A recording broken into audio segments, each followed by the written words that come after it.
Okay, hello, good morning. Let's see. So I'm really pumped to try something today, which is completely unrelated to the SDK. I had this idea on, like, we've been working on this MobX Lite thing. And yesterday we explored like using the context of an action or a method, and how we can track what it does. And that's a tricky thing to do, but with classes, that's actually doable, and especially with the approach we're doing with MobX Lite. So we're actually going to hook the Overmind dev tools, just start it, and then we're going to start communicating with it, and we're going to populate it from MobX Lite. That's going to be super, super fun. But until then, we are going to actually implement this preview script thing. There is a domain security issue, and I have a suggestion on how we can solve it, but it's not something we're going to be able to do immediately. But we do support localhost 4000, so users can like start using it and develop on it and do like just testing it. And then we have to resolve the domain thing. So what I planned, or what I suggested, is that we have a Cloudflare worker that actually injects the preview script in all the previews. And currently it's the preview script itself that decides who the host frame can be. But we're going to move that logic to the Cloudflare worker, and rather let it decide if the preview script should be injected or not, based on like the frame ancestor. That's a header that's passed by browsers when they are in iframe. Actually, I'm gonna ask what is the repo for?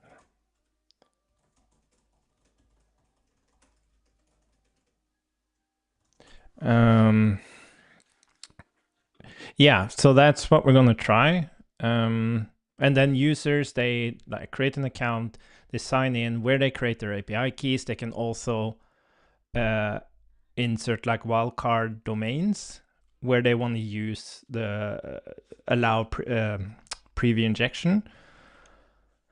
And like you could technically add any domain there, but then we know who did it, right? So and we would of course not allow like completely wildcard domains. It would have to be like at some level there has to be rules on how wildcard they can be. So basically there needs to be like an actual, what's it called, host name, like the actual like Google, and there has to be like a domain.com, like that has to be like solid. But then you can do as much wildcard as you want on the subdomain, I think. Anyways, that's something to discuss.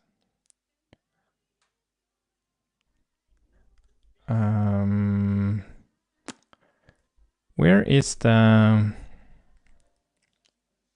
was it here? Yeah, I'm just gonna grab some types.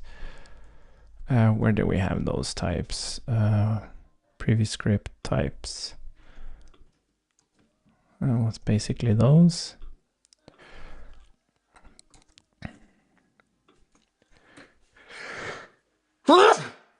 Oh, excuse me. Let's see. We don't have this from DevTool anymore. Let's see.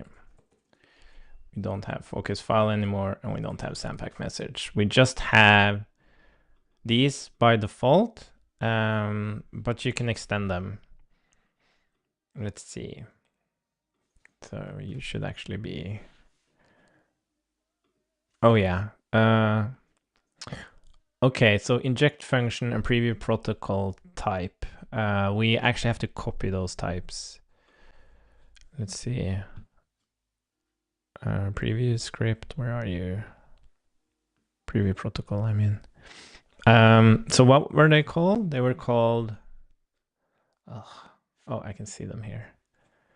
Inject function and preview protocol type. So where did we put that? Is it in, no. Here? No. Where do we, oh, types. Preview protocol, what the hell did we call that? Preview protocol type.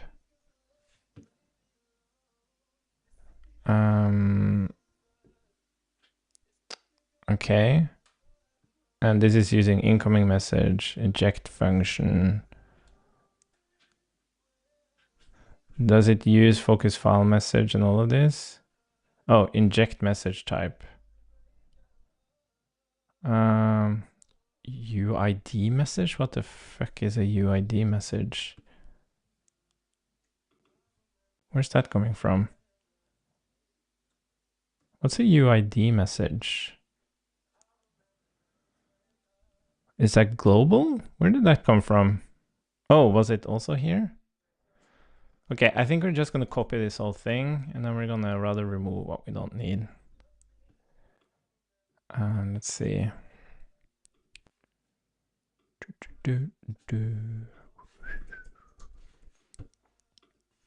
Let's see. So this is actually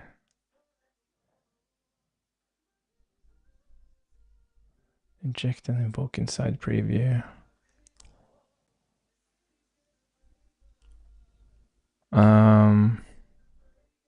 But this is the actual.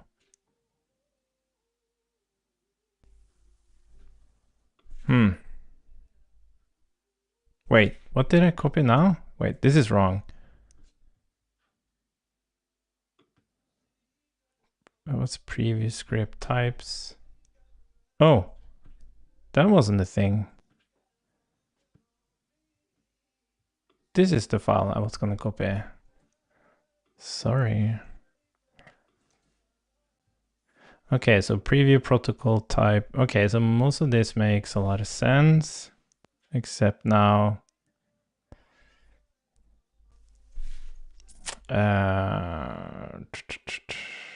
Yeah, I think we're gonna actually import all of these as well. Ready request, accept focus file message. Yeah, we're just gonna copy these because we don't really have, let's see. We don't really have access to the package. So it's better to just copy it than,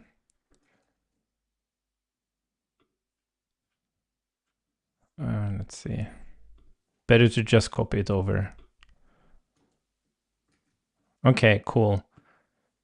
So now we have that stuff. Maybe it would be better to actually install preview protocol. But I don't think I have access to installing it. We can, let's check, see if I can actually install it. So CodeSandbox applications, preview. Oh, how does it actually get access to it?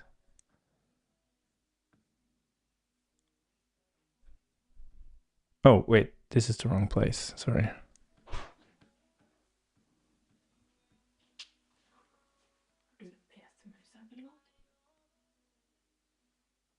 What?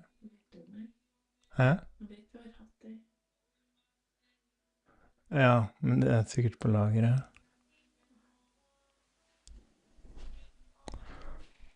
Let's see, preview. Yeah, so this is just using the workspace, which means I'm not sure if you can even install it.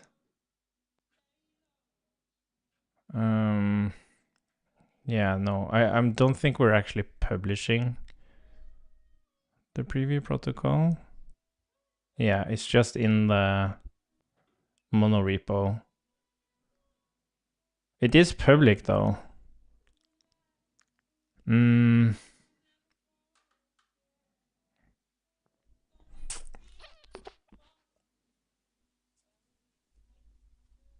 How would we?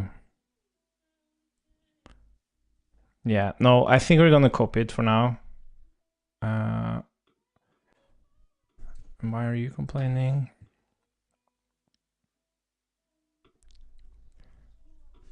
Yeah, and these would actually come from here.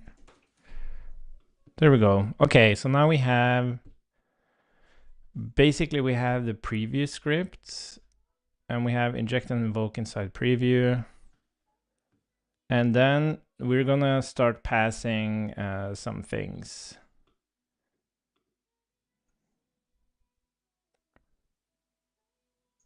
Yeah, so this code is actually running in, but the thing I'm not sure about here, I think we have to pass this in. So that's the thing I'm curious about. We have this preview script, but this has to be used somewhere. Go to references. Yeah, so we're doing this. Yeah, inject and invoke is connected, unconnected. So are we listening to, let's see. So this is just inject and invoke. Oh, how are we listening to messages? Are we using preview protocol here as well? No, that's just the inject function. How do we actually pass inject and invoke? This is coming from use preview protocol.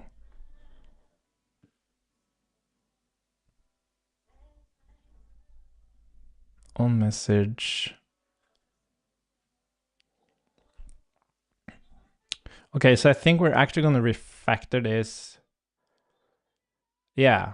Okay, we're going to take this and we're going to refactor it so that it fits our preview. So our preview is actually going to be that hook preview.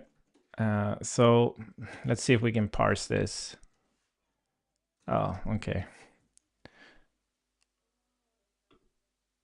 I kind of want to ask, let's see if we can actually ask. We're gonna give it a shot at least. Let's see, GPT-4.1. So this hook, I want to rather be implemented as a class, as an exported class called preview. Could you make that happen? The class constructor will get an iframe as argument. Okay, let's see what happens. It's incredible how fast it is, 4.1.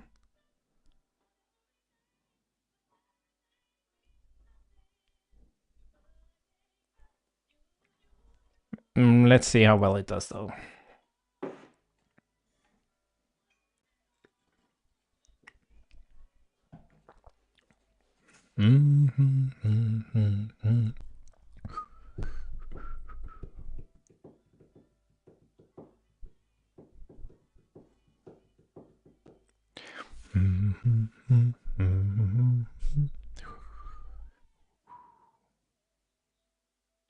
What?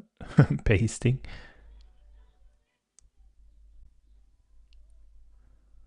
Okay, 10%.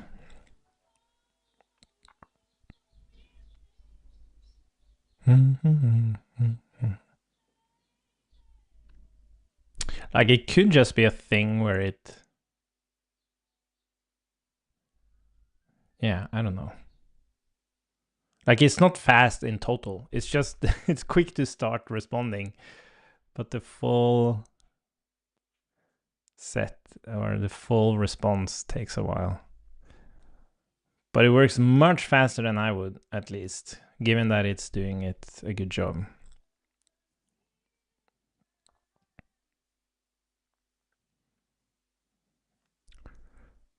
Okay,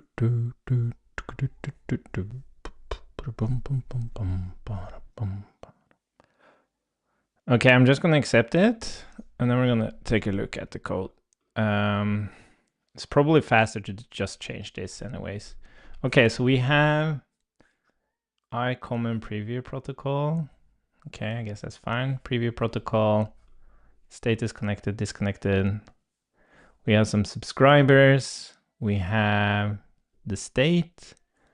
We have an origin, window listener, on preview loads, unsubscribe. We're getting the iframe here. Oh, with the source. I'm actually not sure if we should give it the iframe. But okay. So we're setting the origin. You have a window listener where we don't do anything. If no, this. Okay, I guess so. Not origin, blah, blah, blah. Preview unloading. Disconnected. Yeah, the thing we're not doing here is that like we have to actually emit state changes. So we can fix that. Okay, send message, inject and invoke, on message, refresh.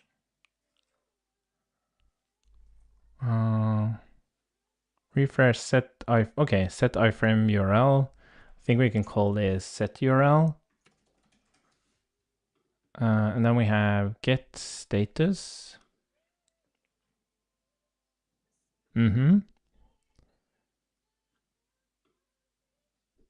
Get iframe ref. Oh yeah. Oh yeah, we don't need that because it's a class. I was a little bit confused by that. That's fine. Unsubscribe. Oh, so it's like, okay, that was a little bit weird because I guess we do have a subscribe here. Why do we have multiple subscribers? I don't think we need multiple subscribers. Oh, that's the message subscribers, sorry. Well, unsubscribe is the internal thing, so this can be private. Unsubscribed. I'm not sure why it really has that thing. Like we can listen to messages, we don't have to unsubscribe. Let's see, unsubscribed. Let's remove that.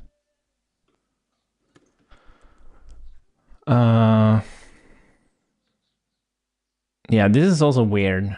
Like if we don't have iframe.parent node, we're unsubscribing. It's kind of okay. I guess it's because if the iframe, if we get a message and the iframe is not in the DOM, we're gonna kind of unsubscribe. But I don't think that makes sense. I think it makes more sense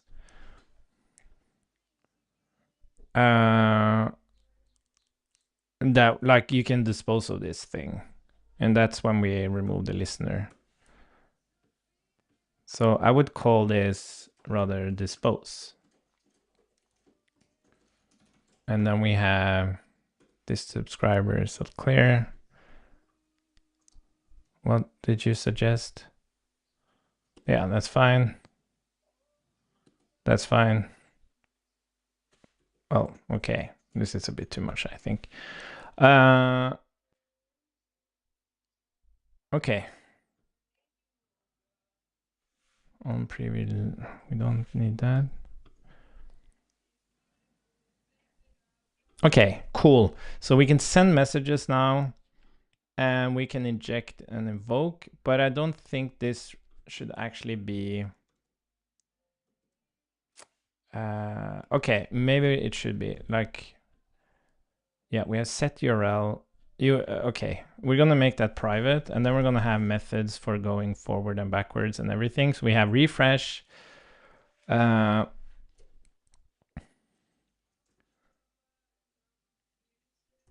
Oh yeah, this is correct.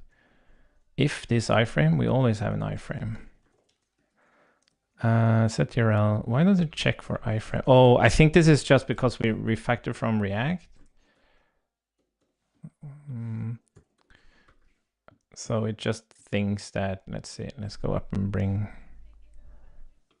get status.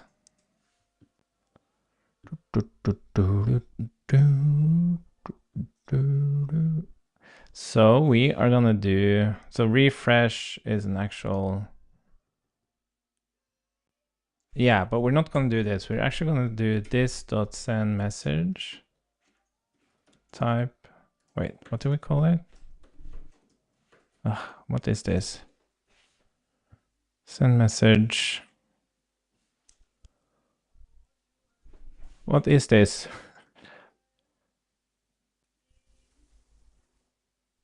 Oh, extends message.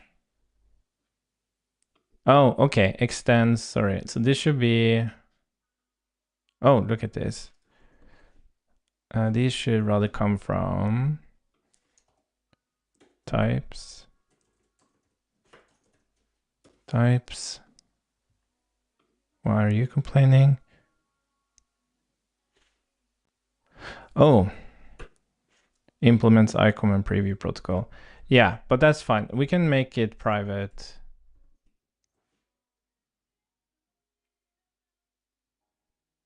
Yeah. I don't think we need this ICOM and preview protocol. That's just, we are gonna decide how this is gonna look. Inject message. And okay, so now I think we have some more here. Type. Okay, so now we just have generic types. So this shouldn't extend message. This should extend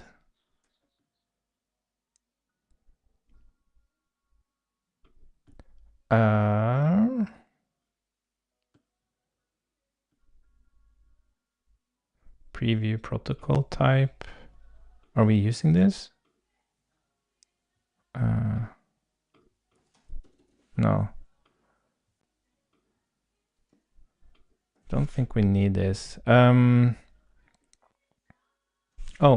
okay, sorry, it's being used here. The point is that we're just extending message now, but we're gonna allow you to have your own messages. So it's just bluntly like sending messages back and forth. But we kind of want to say where's send message, private send message from, or we're gonna have the different messages. So that's gonna be, where are them? Are they loaded? But these are like unloading message. Where are like oh, message from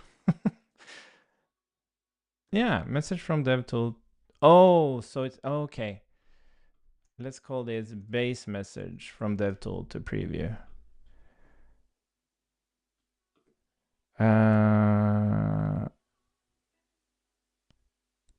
Yeah, so that's fine. Message from dev tool to preview or base message. Oh. Okay, so now we can actually pass those messages. This is just a typing thing. So this is going to be a refresh, and set URL is going to be, oh, there should be a set URL thing here. Where's that one? Set URL. Set. There is something called set URL. Because it's in the inject and invoke thing. There's a set URL.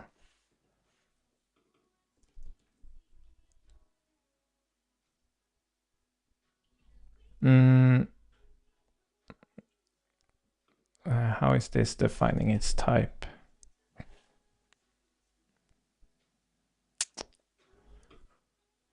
I wonder where we have, okay. Anyways, let's just create that type. So that would be or type set URL. And it has URL, which is a string, and then it has back, which I guess is a number. I can't remember what these things are. Cool. And then we have set URL.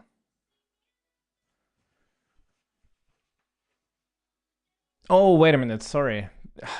I keep messing this up because we have message from preview dev tool, which is from dev. Sorry. So this isn't from dev tool to preview. This is the opposite. This is from preview to dev tool.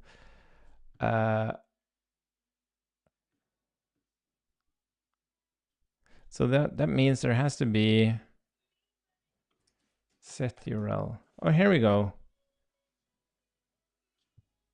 How does it know this? Where is this coming from? Message, on message,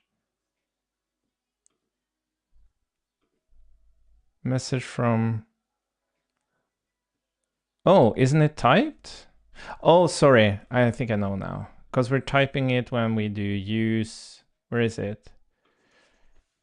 Here we go. Message from preview to DevTool. Here we have them. Oh, so this says reload as well.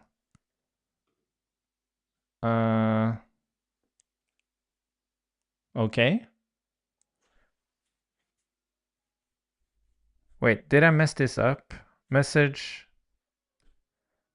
reload, refresh. Okay. Message from DevTool to go back, go forward. Okay, sorry. I'm confusing things. Oh, and here we of course have them. So this will be base message from preview to DevTool. And this is refresh. Okay, cool. And then we have, so we are gonna have on message. Okay, sorry. So did it remove those checks? Because we're gonna check on, so on message here, message event.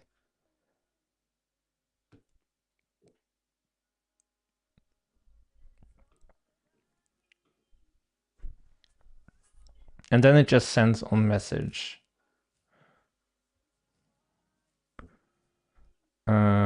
Okay, so I think what we're gonna do here, we're gonna say const message equal event.data. And then we're gonna say message from preview to DevTool. And then we're gonna actually switch on message.type case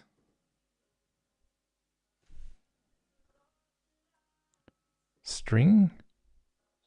Oh, sorry. So message from, sorry. How are we gonna do this? Or base message from DevTool to preview.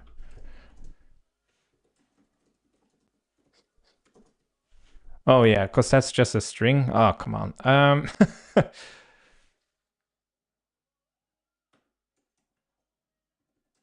Okay, so what I think we need to do is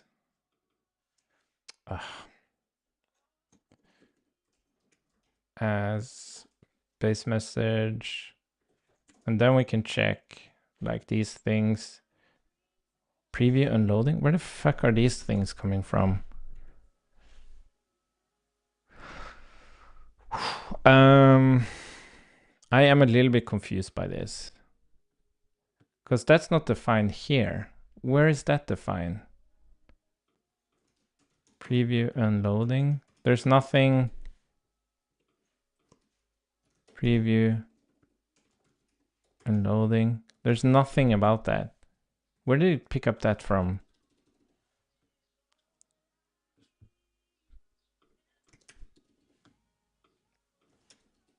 Oh, there we have it. Sorry. And this is coming from, okay, I just don't think we typed that. So we're gonna do that. Preview unloading is an actual thing that's coming from base message from preview to dev tool, which will be type preview unloading. So we have, what the fuck? Why isn't, oh, is it because we do it down here? Case, what the fuck? Base message, oh, base message from I remember naming this stuff. It was just horrible. So preview unloading, this is what we're gonna do. We have to remember to break. If it's a reload, we're gonna do something else. If it's set URL, we're gonna do something else. And then we're gonna default to sending the message. So we're gonna handle some messages in inside this, and then we're gonna,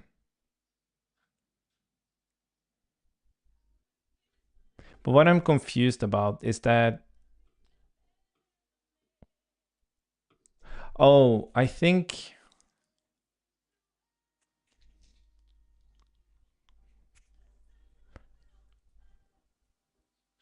okay, I do think, sorry, we're not gonna have any special cases here. So we're rather gonna do,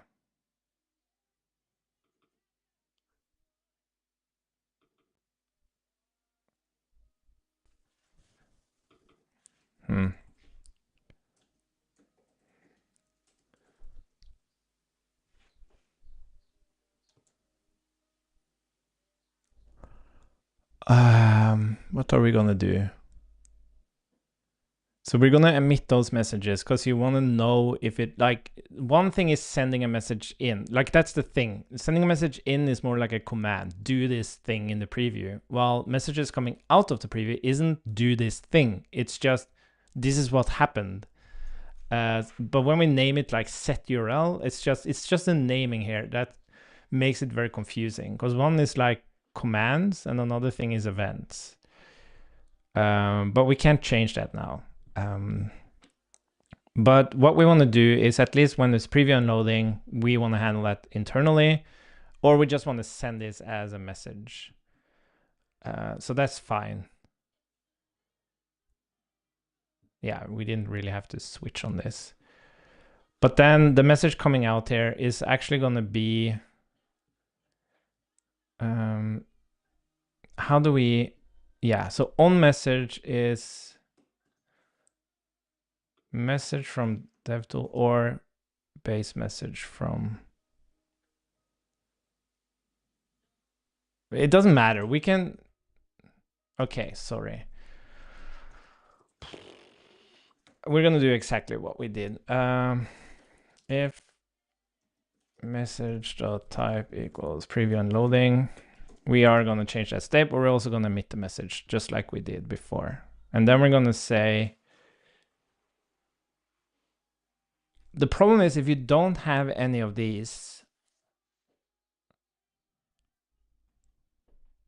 how do we do that? So I don't wanna, so if I start consuming the preview now without defining these things,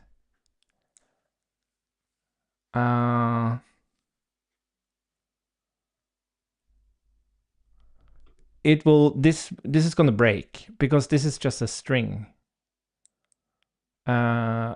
I think. Okay, we're gonna test this, so we'll see what happens. But anyways, yeah, or base message from preview to DevTool. And then, yeah, sorry. So that one was like really wrong. So this is actually this.iframe.src equals URL. I think. I'm not sure. I think so. Let's see. What did we actually do in the other one? So that would be here, set URL. Oh, set iframe URL. Yeah, we're actually setting it. Cool. I think we have it somewhat under control now. So you can set URL, and then we want you to go back. This.send message type, go back, forward. This.send message type, go forward. And then we had refresh, but we don't actually need to set disconnected there.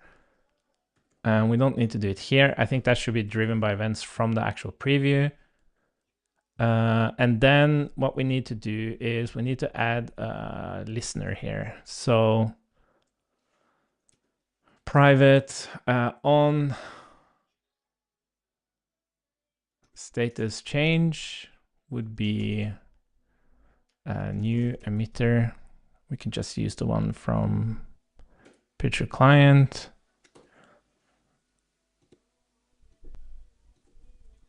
I don't think I have to call it that. We can just say on status changed like that. Isn't this how we did it? Oh, on status change emitter. Emitter. Yes. And then on status change emitter, we are gonna make sure that this get status. Yeah, so we're gonna have a private state, and then we're gonna set state. Well, no, you don't have to do that.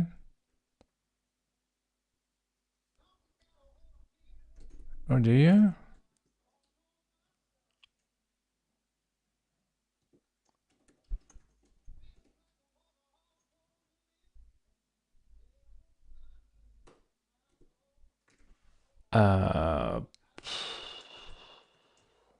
Does this preview protocol...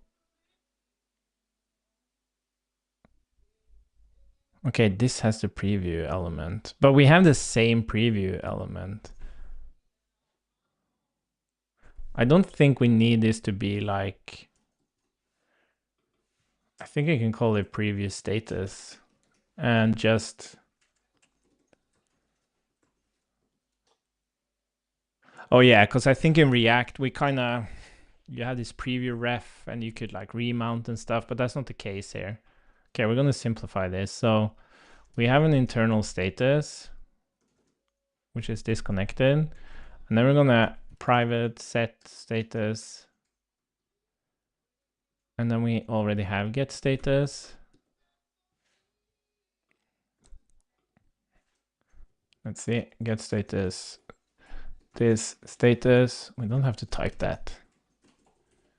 Oh, this was more work. Like I thought about like doing the MobX Lite stream first, but I knew this was going to take longer than I would think. And lo and behold, it does.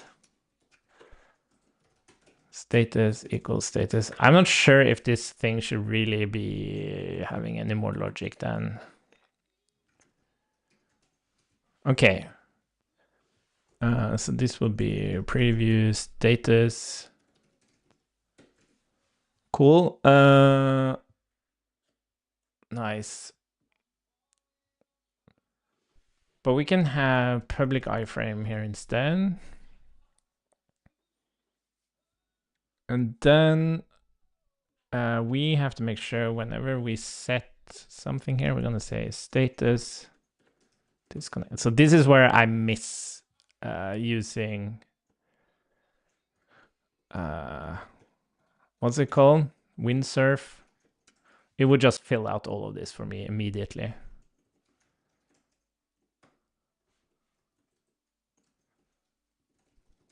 Oh. Do.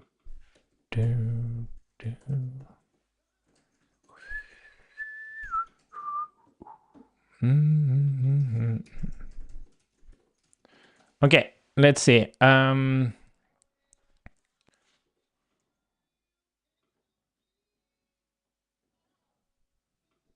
Supply unique ID. Okay, I think this is just something that's not actually being used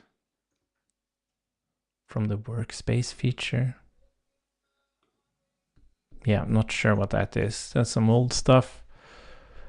Cool. So now we have some stuff here.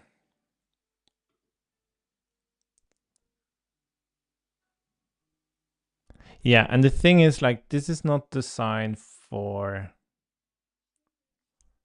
React. So I think we should rather create the iframe and you just give the source. So when you're using it with React, you just have like an element where you append the iframe on like use layout effect, for example. We're going to try that. So iframe equals document create element iframe. And the thing is that I actually think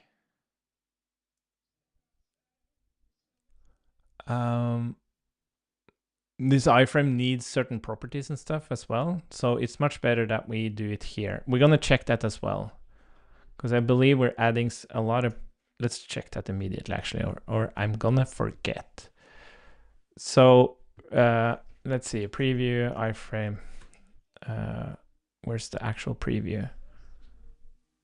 Preview. So preview ref, let's use inspector. On mount iframe. That might be the thing we're looking for. Inner preview. Where's the actual iframe? Okay, Sampack cloud iframe.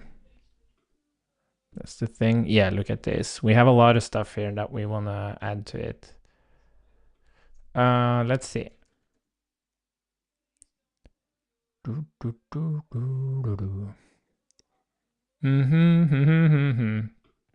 Okay, so we're going to copy that and we're going to use that to not style the iframe, of course, but yes, I think we're rather going to say iframe, HTML iframe element, and then we're going to say this.iframe, this.create iframe.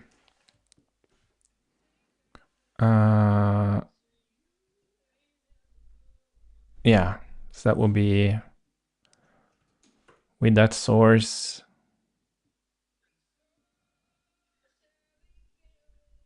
Yeah, I think so. Then we have private create iframe source string. And then iframe will be document create element iframe.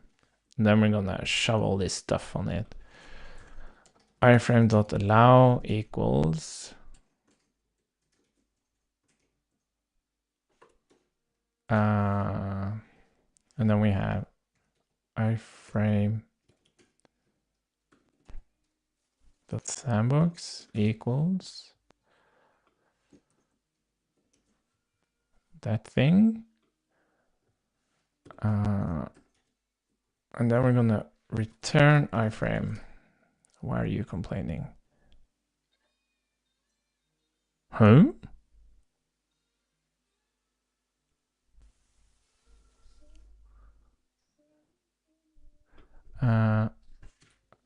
I am getting a read-only error here. How do I apply these sandbox?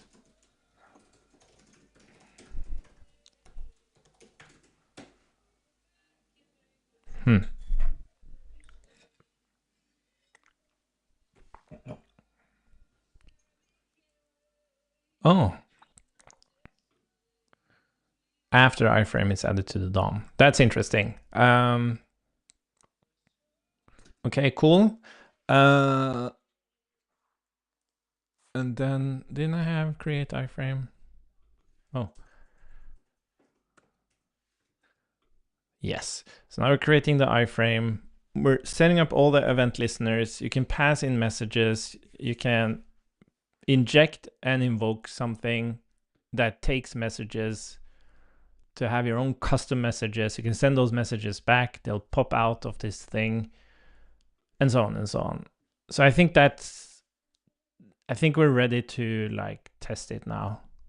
And then we can adjust the API. Yeah, and then we had, what did we call it? Did we do set URL? And we could also have get URL, right? Get URL. But I don't think, that's the thing I'm wondering. I'm not sure if this source actually reflects the current URL.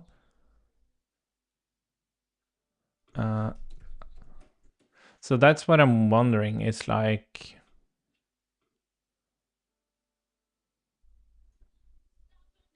yeah, because it doesn't actually have get URL. Okay, let's drop that. You'll have to keep track of that with the messages. Cool.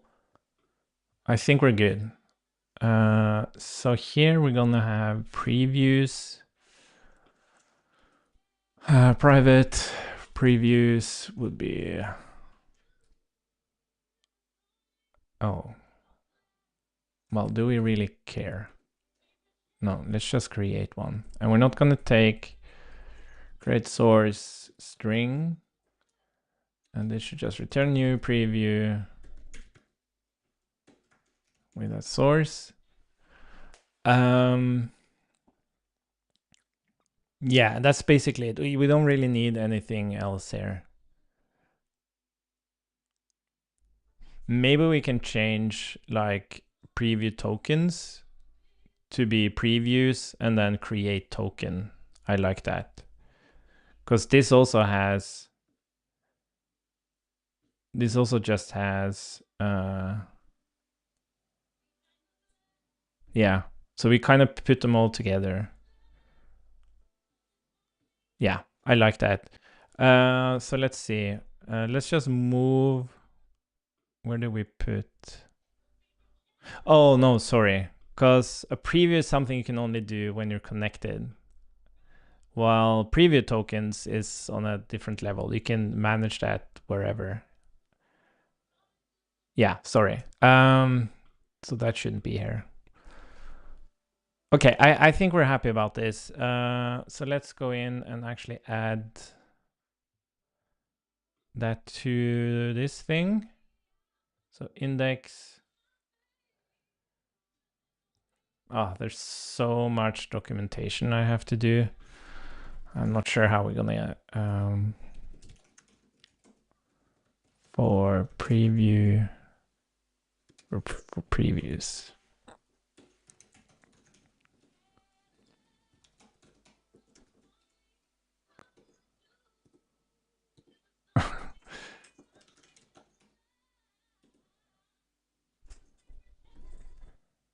I guess it didn't really. What did this need? Oh.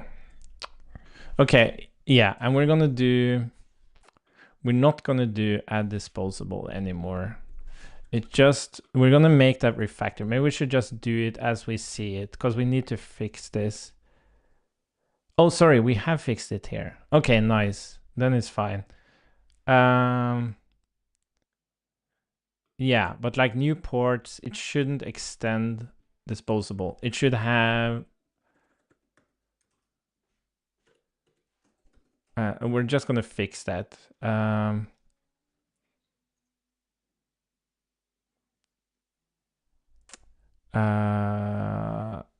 Let's see, because it just messes up when you dot into these namespaces. They're just flooded with disposable methods and properties, which just sucks.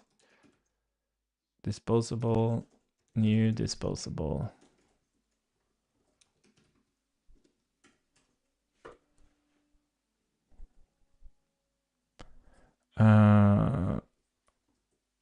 this disposable and disposable. No more super. And then this disposable and disposable. And then we're just gonna have a dispose. And then we dispose of the disposable.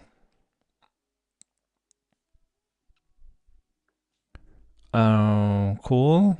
And let's just do that for the rest of these. So we kind of have, come on, private, disposable, new disposable.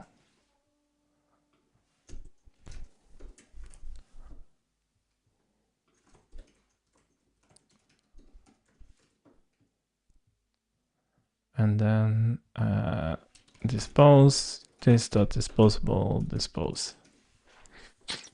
And the same for shells. Did I actually fix it here? I think maybe I did. No. Private, disposable. Oops. Disposable, new disposable. No super. Oh, it doesn't even use it.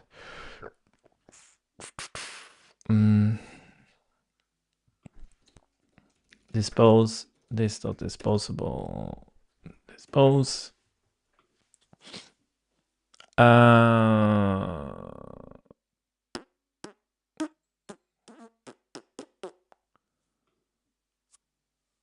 What are we doing? Yeah, and then we have language interpreter. Then we have like shell instance or something here. Shell instance. Yeah. Private, disposable, new disposable.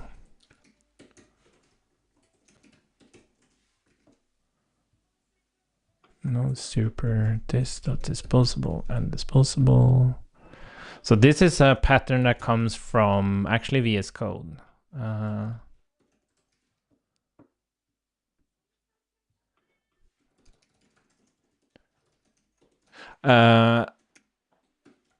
Yeah, but we're creating a public API here. VS Code isn't a public API. So I see that it's like ergonomic to just extend disposable. But when you think about a public API, like having like all of these things from a disposable exposed on the like SDK things, it's just horrible. So it makes sense for like an internal thing, but not for public APIs, is my opinion. Disposable, new disposable.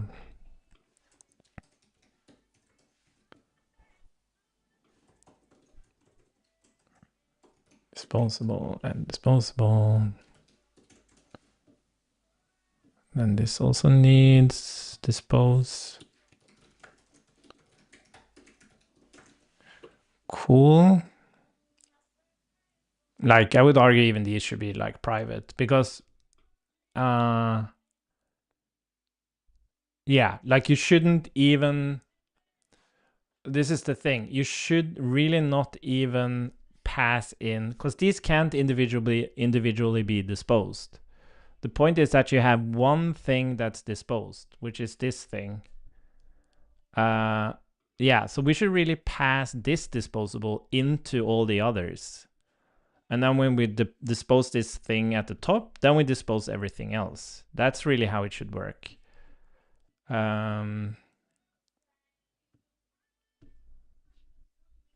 Does this have a dispose method now? No. Let's see. Public keep a while. Dispose, this dot disposable, dispose. And what we're going to do, we're going to pass this disposable into these different things. So we're not going to add disposable. We're rather going to pass in this picture, this dot disposable. This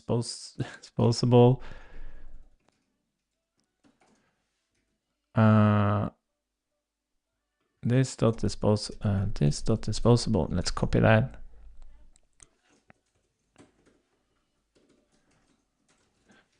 Because now we're also hiding dispose from the public API. Because nobody should dispose of shells or previews or anything. That doesn't make any sense.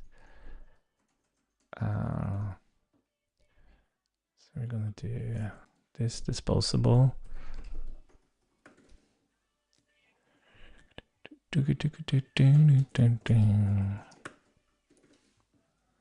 Okay, cool. That's fine. And then you should be able to dispose of the actual WebSocket session. That's fine. So now we just have to change these ones. Let's see, file system. It takes a private disposable.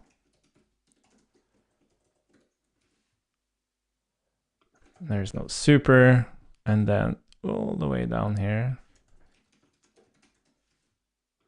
I'm gonna add that to the disposable.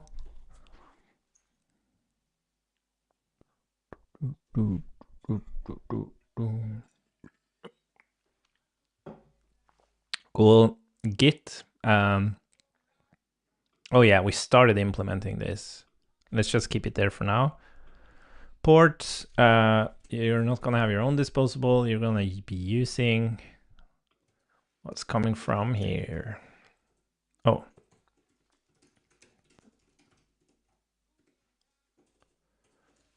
Cool, and then we're gonna remove dispose here. And we're gonna do the same here. And let's remove dispose. And you're not gonna have your own disposable. You're gonna use the one coming from here. And the same for shells. No own dispose, but wait, what's that? Yeah, it's the same here. Well, you can dispose of a shell instance. Okay, so we're gonna keep that because you should be able to dispose of a shell instance.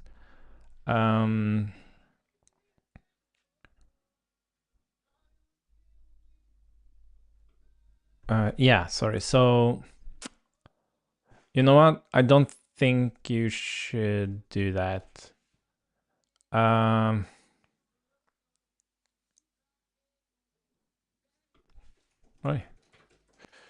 forgot to pass that. How should we do this? So if you're referencing a shell instance and then you kill it, that's fine.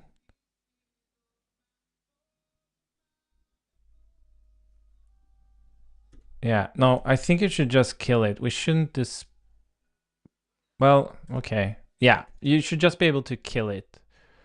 There's no disposable for this thing.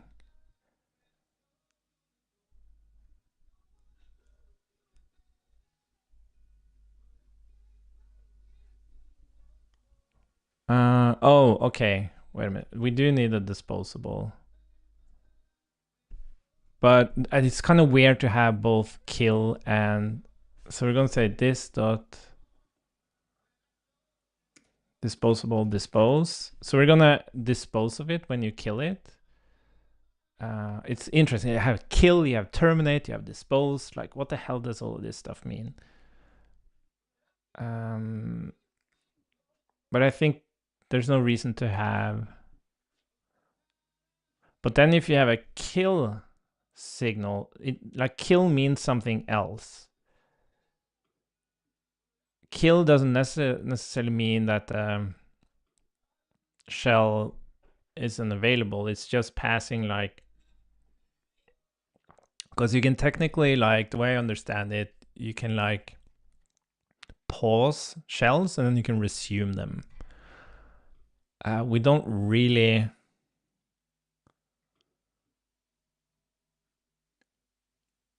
Yeah, no, we're gonna kill it because that's how we think about it. Like when you right click terminal, for example, you kill it.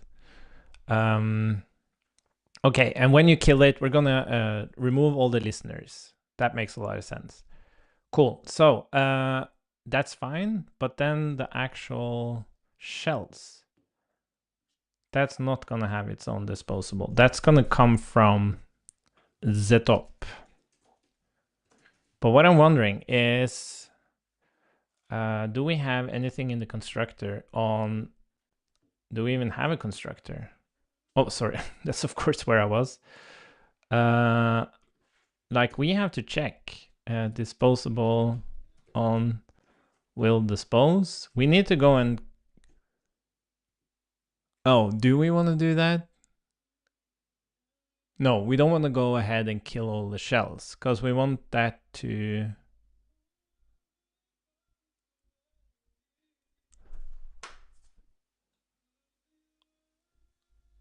No, that's something userland has to do because sometimes you want the shells to still be there for the session. So when you like reconnect later, the shells are still there. So that's really up to the, yeah, okay. Then we have tasks. Oh, did we remove dispose from shells? No. And then tasks is not getting this. It's gonna be private disposable.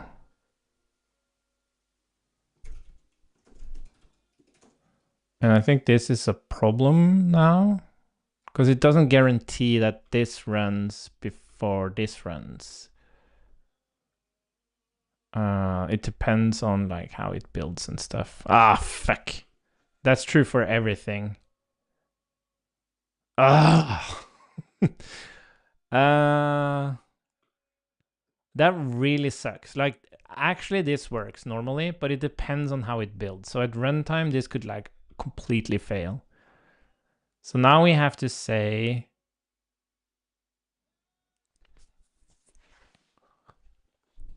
oh.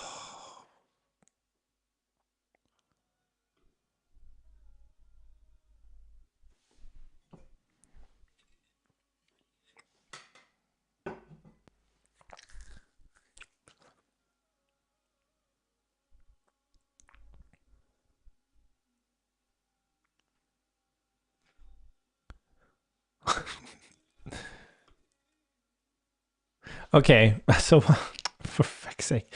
So what we can do, we can have a disposable new for fuck's sake. So it uses this disposable, but then we say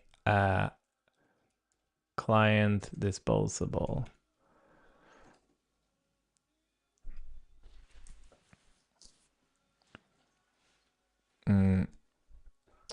Or session disposable. And then we just say blah, blah, blah. We can even say this. Session on will dispose. This does disposable dispose.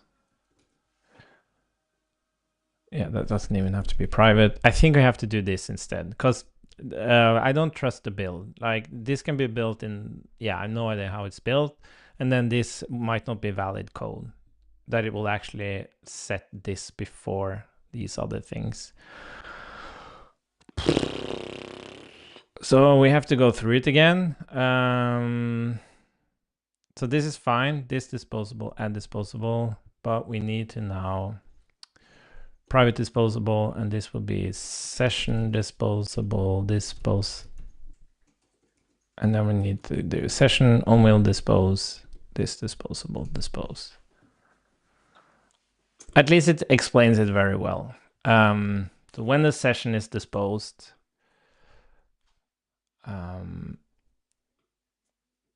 we're gonna dispose this thing as well. Fine, port, yeah, session disposable,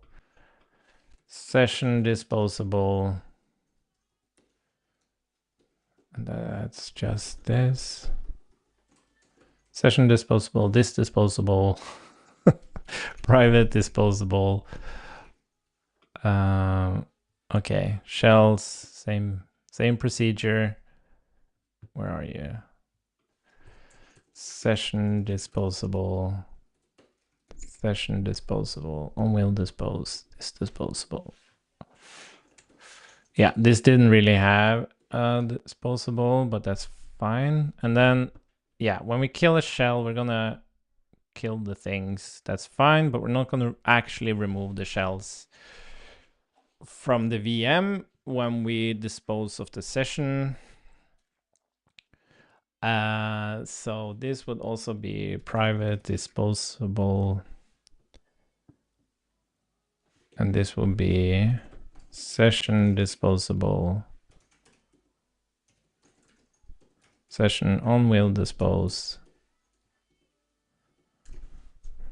Cool. Okay, sorry, that took a incredible long time. Why are you complaining?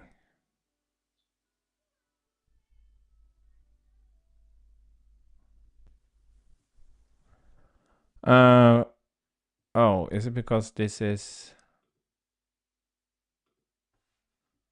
They're coming from different places? What was the error? It was in new file system. Where's the disposable? Oh, it's coming from utils disposable. Okay, fine.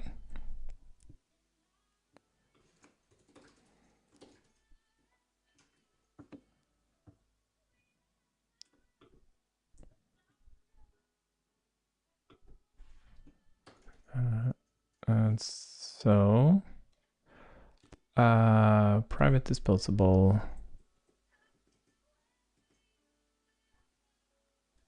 Oh, sorry, constructor session disposable,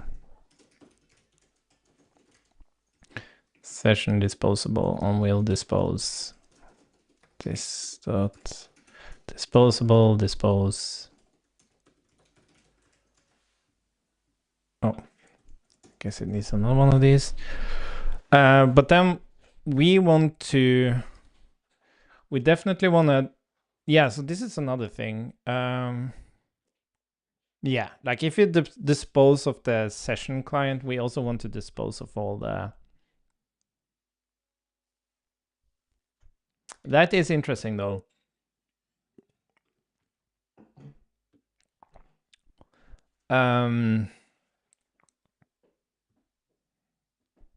Do we... There's a lot of like listeners here.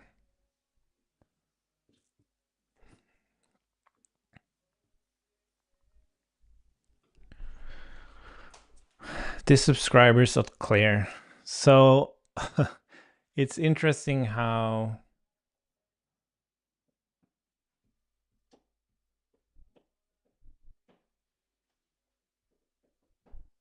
we're creating this iframe.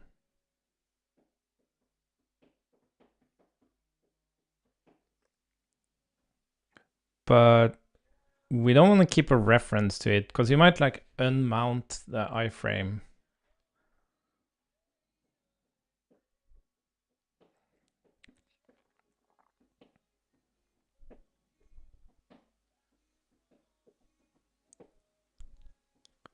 How should that work? Because we do want to dispose of like all the listeners and stuff when you unmount. Like when you're not using it anymore. And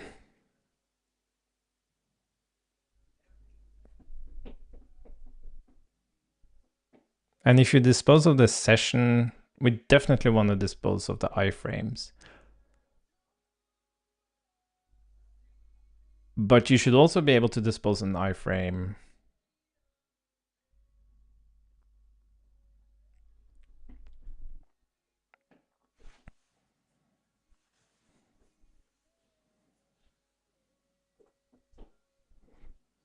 And how would we even like keep track of these iframes? Like what's the reference to them? There is no reference to them. It's like if you create one, we're just gonna, well, I guess if you dispose it, we're gonna delete it from the...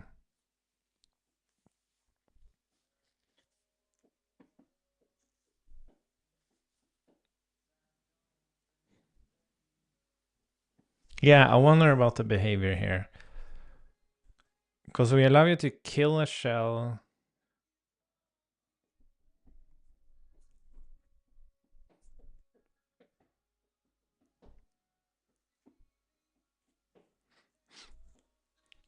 Yeah, this is interesting because if you forget to dispose of an iframe, it's kind of a memory leak.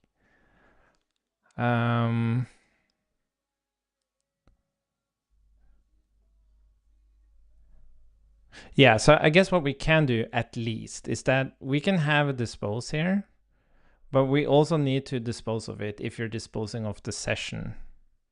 So we can like just pass the session disposer to the creation of the preview. Yeah. Private.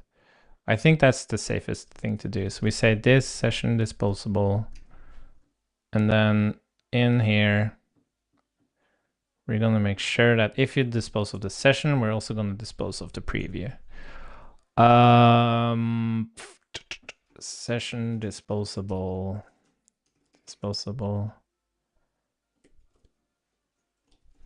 Session disposable.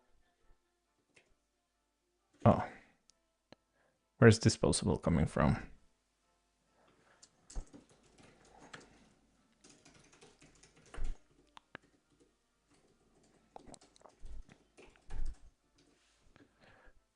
Session disposable.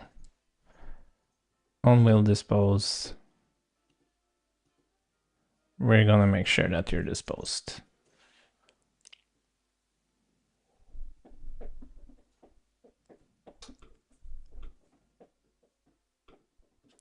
And there's nothing here like, no, that's fine. Okay, cool. Yes, cool. Let's just do that for now. And what we're gonna do now, we're gonna build this thing, and then we're gonna see if we can get it actually doing something. One thing though is, one thing we haven't done is the fact that we're actually doing some logic here. So this is just the preview script itself, but the preview, did the preview protocol?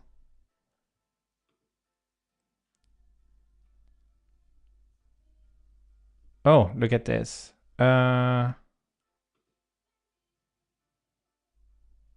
Inject and invoke. We added that, right? I guess we did. But what about the initial? Go to references. I think this happened in the actual preview. Yeah. So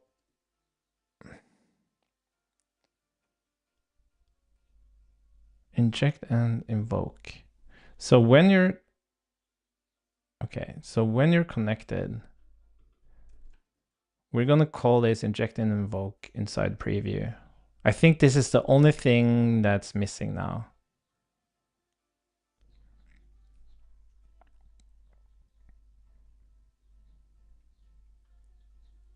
CodeSandbox true.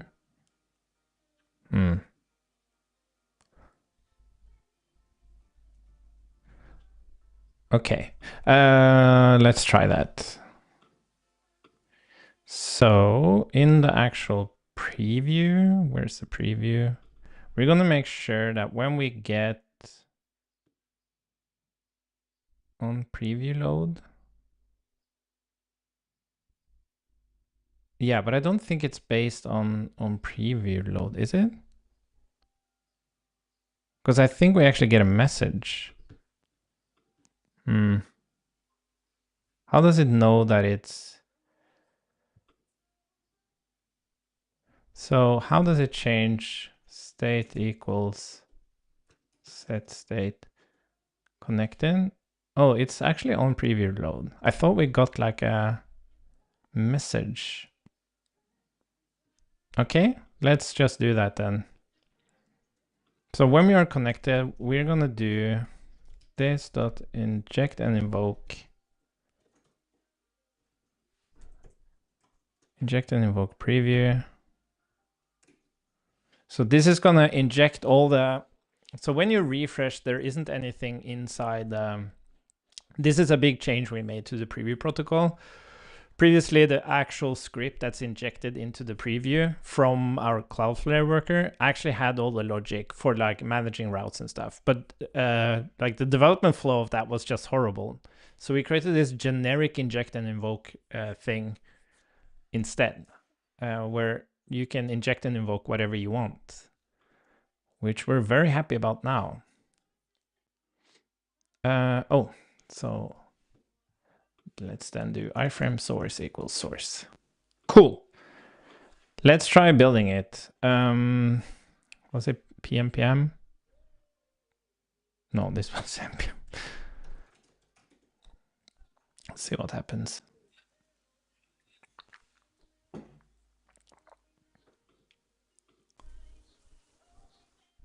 Oh.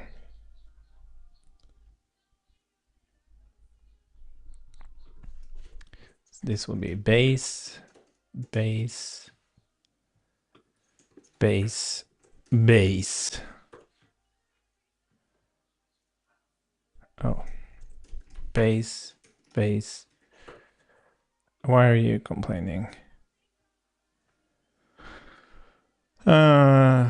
Oh yeah, inject and invoke. So this will be, fuck. What does it need? Inject and invoke is like, oh, that's scope. Oh, message from the, like the thing I really want to do is I want to say this.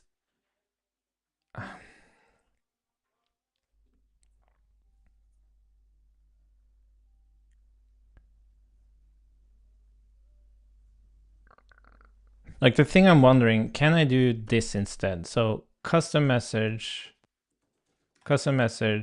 extends message. But the problem is that if I do this and you don't insert it, it's gonna create a string type on the thing, on the message, and then we lose the typing for everything else. But now we don't have, now the preview isn't typed to having these other messages. But does that mean, oh, sorry, I think oh no, this should just be, sorry, I'm thinking about this the wrong way. Base message from DevTool to preview, from preview to DevTool. Yeah, sorry, so this is just message. Yeah, sorry, base message.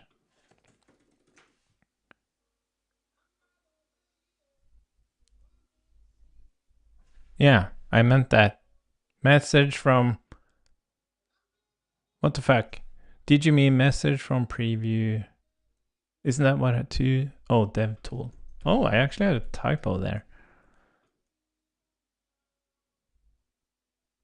Oh, do they have different names? Oh, DevTool. That's a weird name.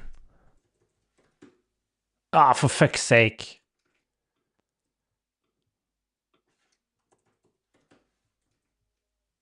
Okay. So the preview now has a base message. It's only used there. Oh. Base.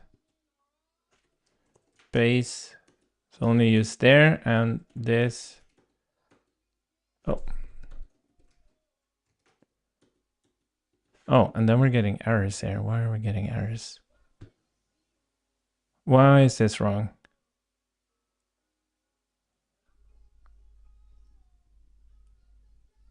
For fuck's sake. How the fuck do I do this? So it extends. But what does that mean? Does it mean that it takes this thing? No, this isn't right. So these are added. Fuck, how do you type this? I'm getting hungry. So these are your custom messages, but I also want a single type that represents your custom messages with the base messages. But if you don't define these, then they're going to be typed as type string. And then that's going to break the typing of the other stuff. This is horrible. But I also want you to be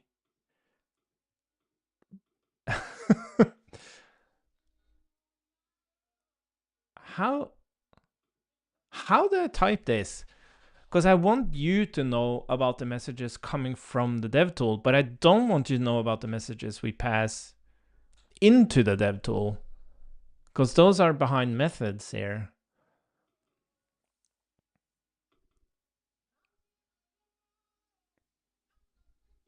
Yeah, but these are custom messages, and then we're going to type.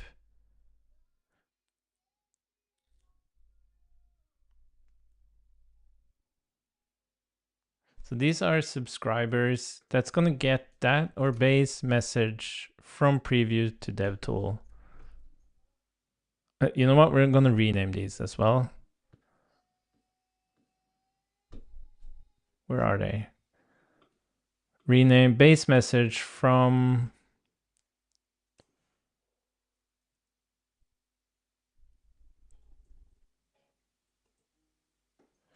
base message to preview. And then we have base message from preview.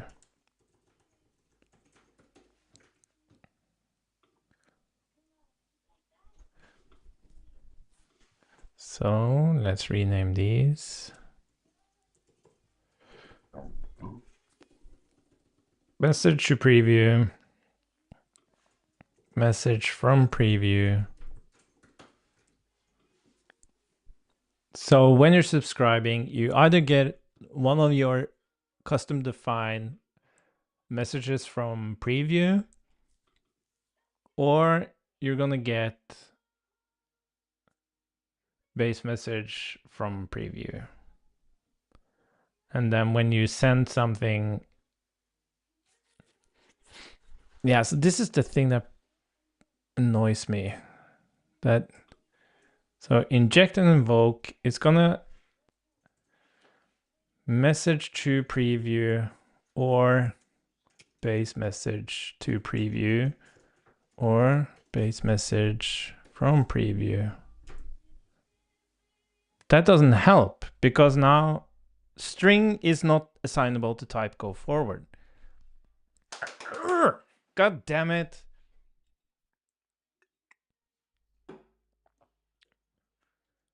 How do I do this?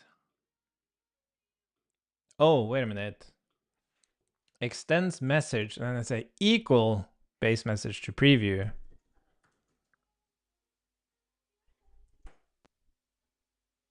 Is that how I do it? No, that still doesn't help.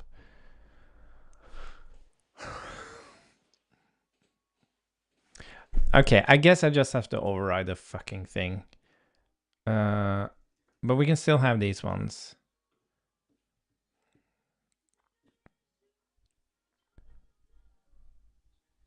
So inject and invoke.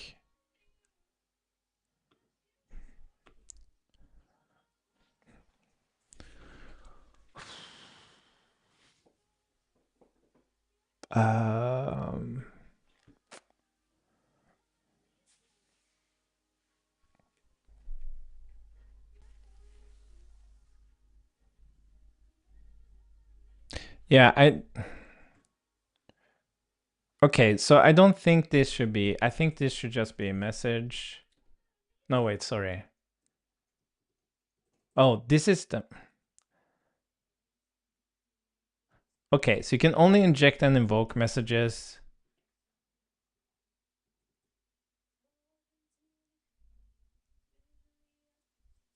Okay, fine. So you can read, like the actual typing of this is that needs to be bound to your custom stuff. But we're gonna reuse this internally. So that's why the typing doesn't work, because this typing is like internal stuff. So what we can do is that we can just, yeah, what can we do?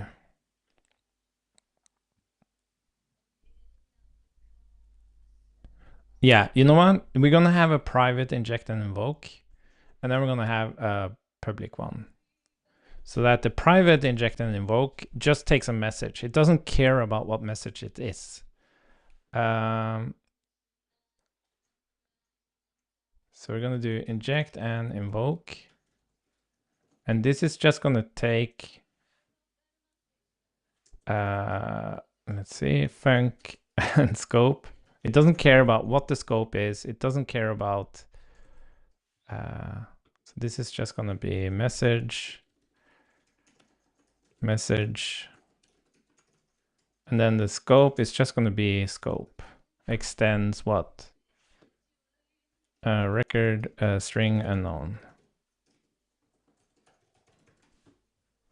And then we're gonna say, why are you complaining now? Oh, scope. Oh, did I remove it? That's interesting. Okay, so this is just a generic inject and invoke. So now we can say return. Did it return anything? No. This dot inject and invoke func scope. And this is tied to your custom stuff. What the fuck? Message. Why?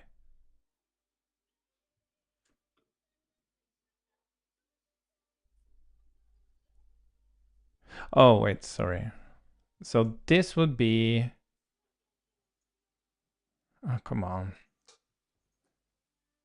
I extends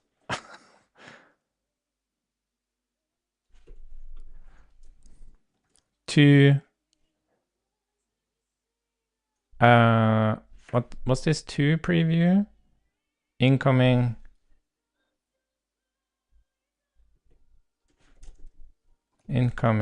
extends message, outgoing extends message, incoming, outgoing. Does that fix it? No, why doesn't this fix it?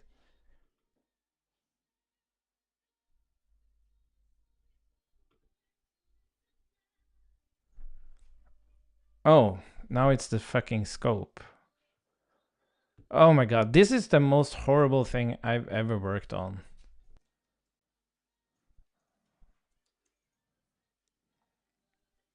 Scope extends record string unknown.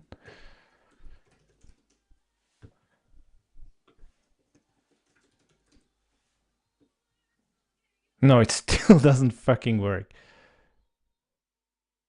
Because why? Inject message. So this takes what scope? Base scope. Why doesn't this work? Oh, I actually have to scope. What the fuck?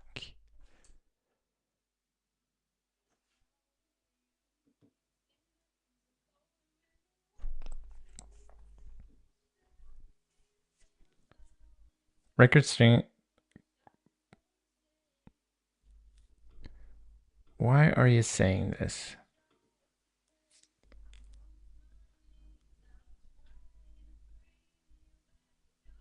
Inject function.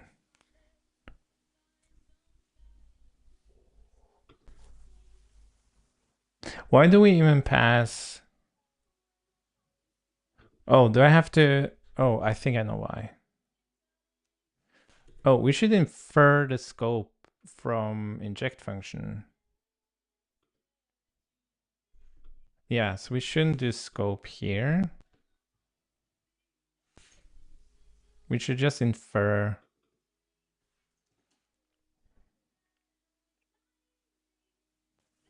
Oh, you know what? I think we can rather do.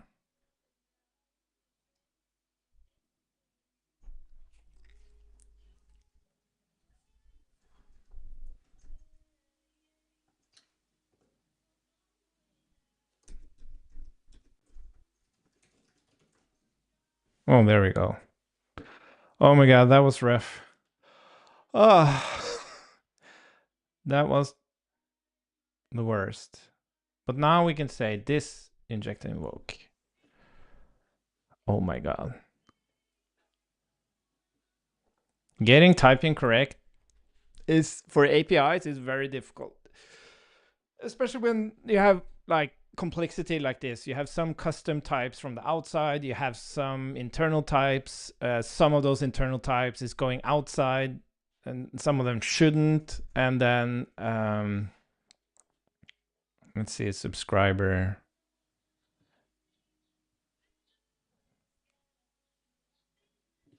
Oh yeah, sorry. So this is just message from preview or base message from preview. And I guess we have the same issue here then. Because if I do base message to preview, oh, that actually works. But is this actually typed now? Oh, it is. Oh, wait a minute. Does that mean...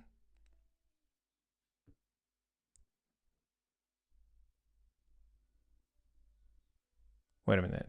Does that mean... Okay, I need to understand what I'm doing. So if I do inject and invoke base message, message to preview or base message from preview, if I do this and I say, where's the other one? Inject and invoke. Does this work? No, that doesn't work. Yeah, that's interesting. Okay.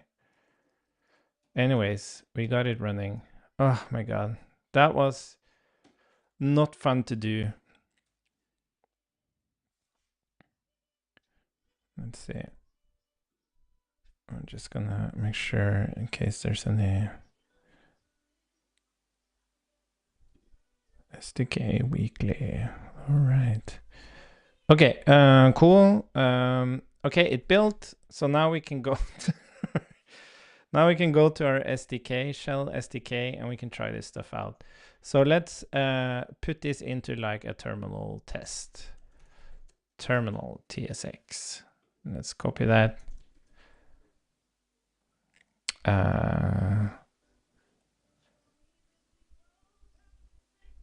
Yeah, let's copy it over first. And let's call it terminal test. And oh yeah, okay, let's just call it terminal test. And then we have everything in there. So let's change our app now to do, let's see, yeah, whatever. So what we're gonna do now is we're not gonna have this terminal stuff. Not gonna have this. We're rather gonna have a preview ref, I think. Preview ref. Yeah, preview container ref, which is gonna just be like an HTML div element or something. And then we're not gonna do any of this. I guess this will be no sandbox ref current. So we're gonna connect immediately to the thing. And then we're gonna create like an iframe here. We don't need this toggle stuff. Yeah, let's just do a preview. And what we're gonna do is, yeah, div ref, what do we call it? Preview container ref. Oh, interesting. Yeah, let's just export. What do we call this? Preview test. Let's just export that. So this would be ref, what do we call it? Iframe, no, preview container ref. I'm just gonna show shove an iframe in there. We're not gonna have any of this stuff here. Terminal dispose. Yeah, we don't really care about this because we're just gonna refresh. We don't care about any of this, but what we're rather gonna do is oh, interesting. Where did it get all that stuff from? Let's see. Oh, for fuck's sake. Hello. Preview, container, ref, current, append. Didn't I just check? Oh, preview container. So preview would be sandbox, previews, create. Yeah, and we need something running. So we need to go and grab the port. Port would be await sandbox ports. Wait for port. And I think it's 5137. We're running Vite here, I think. Let's just open that sandbox so we know what's going on here.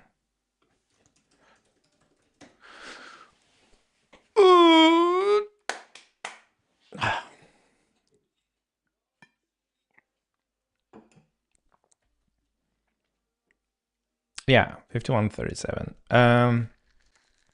So we're waiting for that port, and when we get that port, we're gonna create HTTPS plus port.url, and that's gonna give us the preview, and then we can append the preview iframe, and in theory, this should now show us the preview.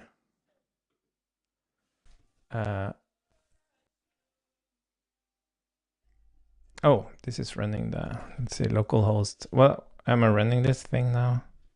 Where is that running? 3000. Oh, yeah, and we need to change the port here. How can I do that? Package dev port 4000. Yeah. Oh. So something bad happened. There's nothing here. Oh, we're not importing the terminal. No, we are. Okay, so something bad happened. It's just a div there. Okay, so is it waiting for the port? Going for it. Okay, it's going for it.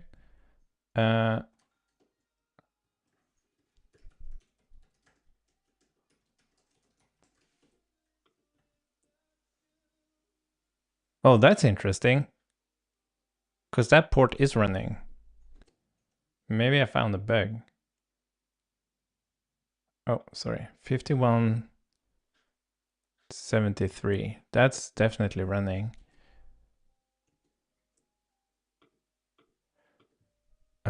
Going for it. Okay, so let's just going for it.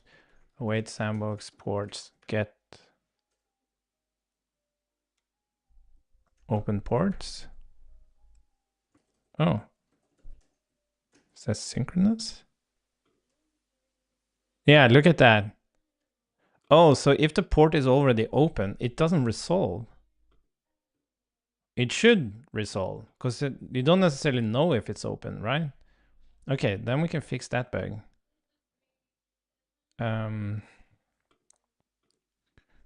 Wait for port, ports. Wait for port. Ready promise, that's fine. Oh, interesting.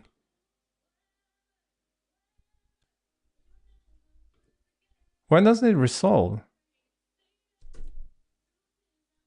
51. That's weird. Why didn't it resolve?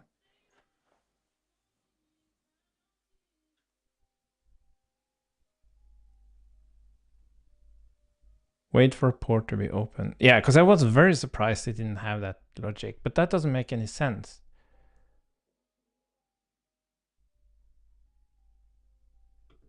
Wait for port. Why didn't it get open ports? P port. What the hell? Ooh.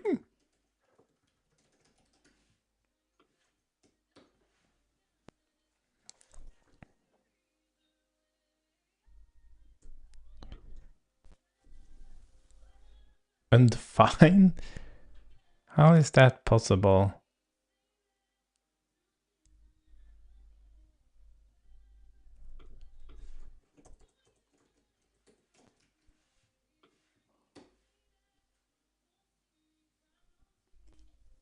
I didn't mess around with the... Oh, could it be that it's a string now? No. Huh? What's happening here? Why doesn't it find it? Get open ports. Oh, wait a minute. A structured clone. How do you do that? Structured clone. Yeah. Maybe it's empty. It could be. And then let's look at the port. I wonder why Chrome decided to do this. Like, why is a logged object just a reference? It's very confusing. Why does it say undefined? I'm passing in 5137. I have port 5173. Sorry. Oh, who did that? Who did that? Oh my God. I can't believe this. 5173. Okay, so we have the thing there. Though you have to sign in with GitHub, but now we can try, because I want to learn a bit more about this. Because we're gonna try to add. Oh.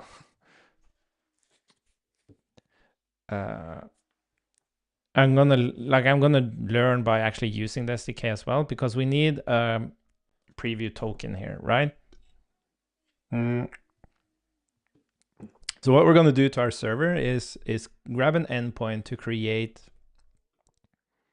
a token for this, and then we're gonna see if that actually works. So app.get preview token, and this is gonna be async request. And what it's gonna do is see, yeah, I'm just gonna hard code it for now. So it's gonna say REST JSON. Well, let's first. Token is await SDK preview tokens create. This is the ID. We don't do expire set. And then we're gonna say REST JSON. Yeah, let's call it token. And this is gonna be SDK preview tokens create. Where's the get sign? Oh, it's get sign preview URL. So that's gonna be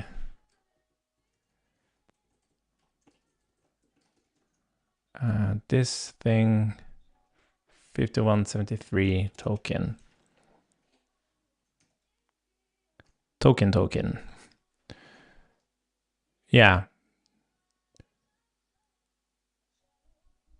Token and then HTTPS. Is that like / or? No, I can add that later. Oh, it does add it, doesn't it? Yeah, okay. Get sign preview URL. Let's call this URL. It's a little bit rough, this that you have to do sandbox ID again. I think we should rather pass the actual preview token, and that token should have the ID of the actual sandbox. Yeah, we're gonna change that. So we're gonna change this. That was such a weird way to do it. So you rather pass the token, and then you say, I want it for port 5173. Yeah, okay, let's fix that. And we have to remember to document that change. Preview tokens. So this is gonna take, and this is always HTTPS. Like you can't have any other kind of, that's also weird. So token is preview token. So this is always HTTPS. And then we're gonna get token sandbox ID. We're gonna get port, and then we're gonna do token.token. And then preview token actually needs to have a sandbox ID.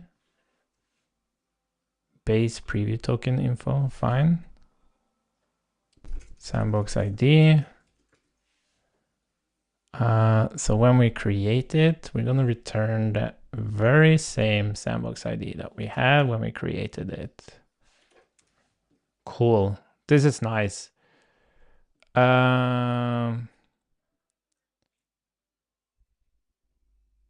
Yeah, this makes sense to me. So we need to fix that in the docs. I'm gonna fix that immediately. So that's preview tokens. Oh, let's go here. Oh, what happened? Oh, preview tokens. Create. And that's fine.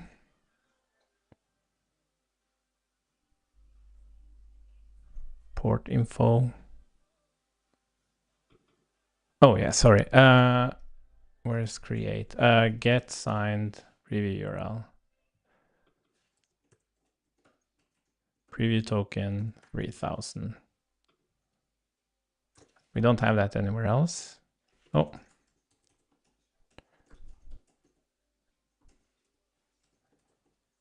Preview token. We have to make sure that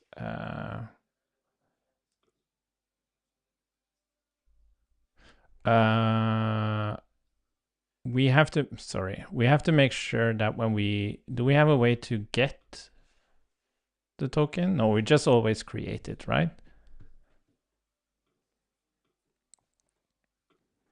Preview tokens. What are the methods? Get. No, it's just get signed. Yeah, it would be weird if you could or you can list them, can't you? Yeah. Preview token info.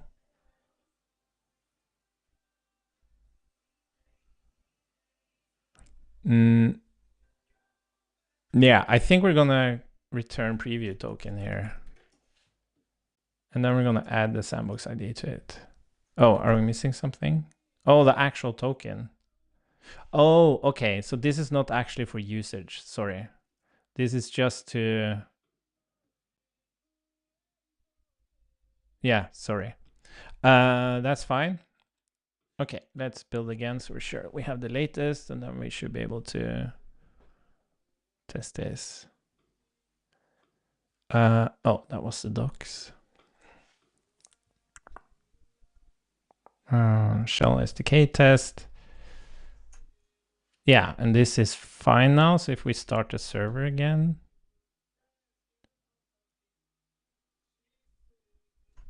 Command not found? What do you mean?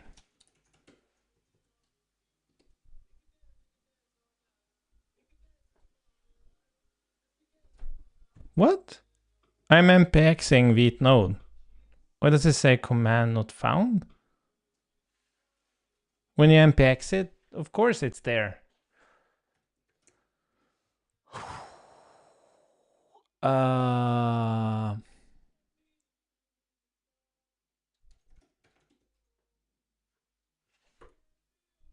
Yeah, I thought maybe it had gone down or something. Okay, let me just kill that terminal and then let's try again. npx vite node server.ts. What the fuck? npm install vite node.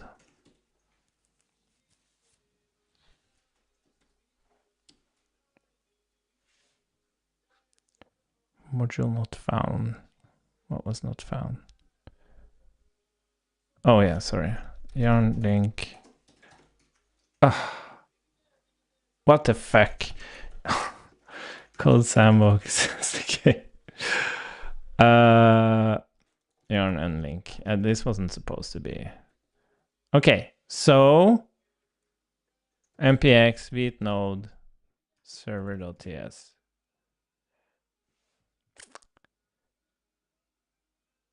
Yeah, and now we have an issue with source.env. Oh, thank God. Okay, what's gonna happen now? Oh, we need to implement the logic for grabbing the. So that would be something like this. So we can even try that assigned URL. And we're gonna await promise.all. So we're gonna await that thing. And we're also gonna await actually fetching the signed URL. Let's see. Preview token, rest JSON, then URL.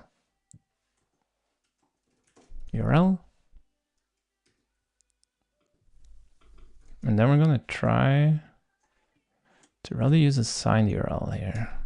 Let's see what happens now. Oh, look at that, it worked. Cool.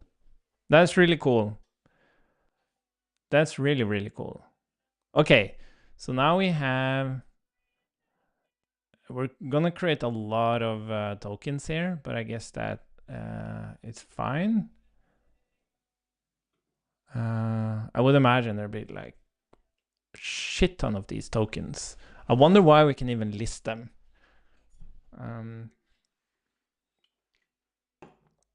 But yeah, I guess they're supposed to be like bound to the user. Okay, so I think we can do, let's just do let token, last token. So we're gonna do last token equals last token or await. We're just gonna do this. Yeah. And then we'll start it again so that we don't create a shit ton of tokens. Nice. Okay. So we have that running. Now we're going to try to inject. So we got our preview here. We've appended the preview. So now we're going to try to basically just inject and invoke an alert test. So the cool thing is that this code actually runs. Oh yeah, scope.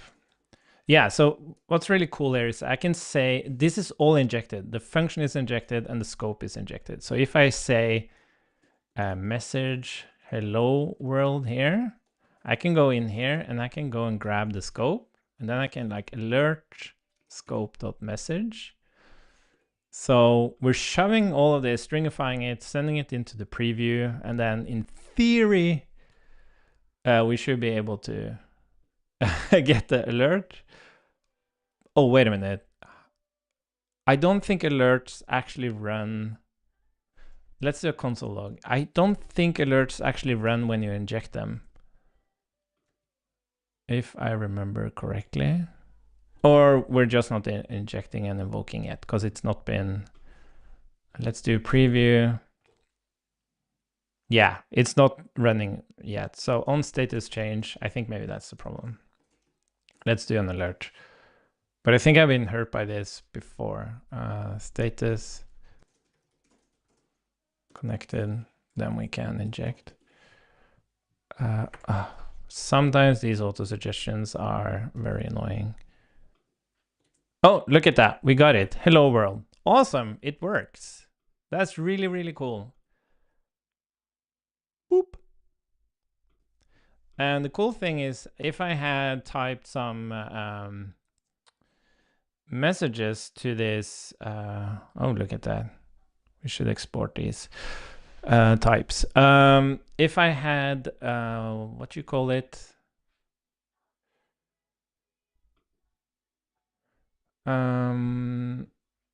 Yeah, if I had defined like my own messages here, we would be able to, like here, inject invoke, we will be able to send back outside and listen to messages. Yeah, so I can even show you that. It's really cool. So we can say preview protocol dot send message type whoop. So this is not gonna be like quite correct, but we're gonna do preview on message. Let's just console log in. So after we click the alert, we should get like a whoop message.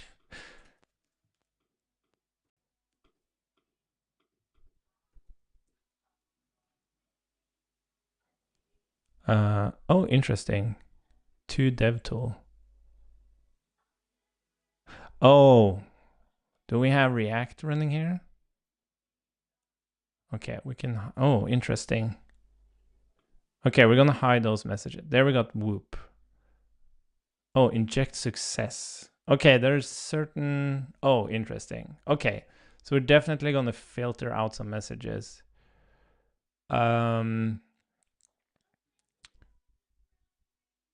Inject success.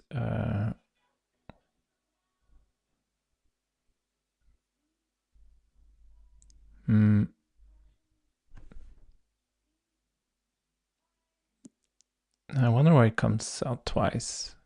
Oh, and why do they come? Oh, we're gonna, okay, let's look at this a little bit. Let's drop that thing and let's go in and filter out some messages.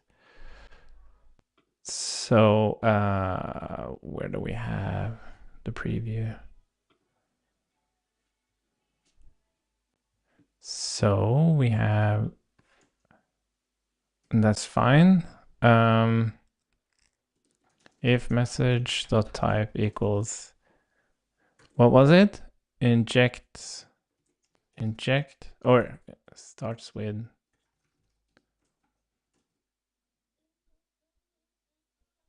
sorry. Return, we don't want to show that. Or message.type equals to devtool. So these are, I think these two devtool. Oh, get saved preferences. What the hell is that? So I have no message.type or, okay. So these things are runtime. Yeah, I wonder what we were using these for. Method ID 5.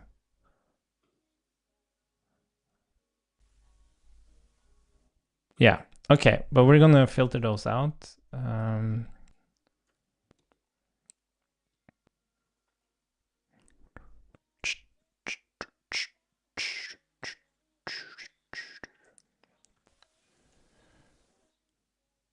Okay, nice.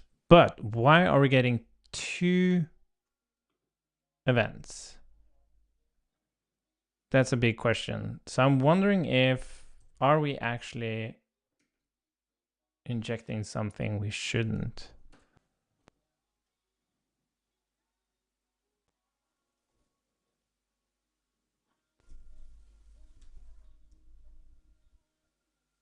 Now we're not getting anything.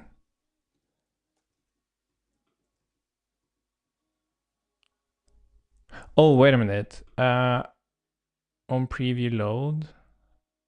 Oh, I have a feeling that this is triggered twice. Inject script.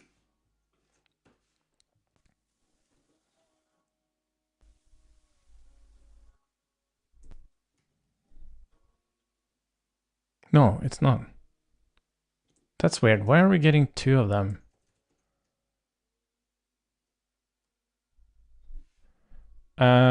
But we have to be careful because we only want to do this once. No,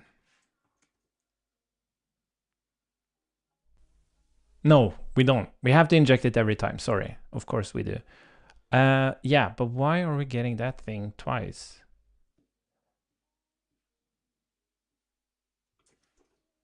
Set URL. Does it have different? But it's only set URL, right? I didn't get my message twice. It could just be that we're like literally. But that's also interesting. Last sent URL. And these are the same. Oh, these are booleans. Oh, these are booleans. We have to fix that. Types. Where do we have them? I thought they were numbers. Oh, of course they're booleans. Back.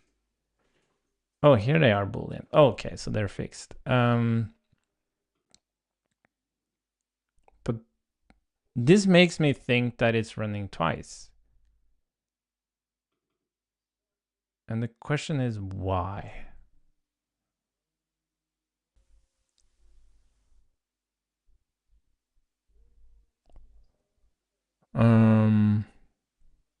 Why is that? Thinking, how can we do this? So there's only one place. Okay, let's just do console.log sending and then last sent URL.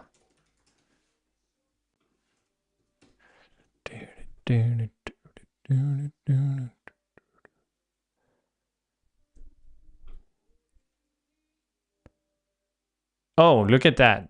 Oh, I've seen this before. Why is this happening? Sync href.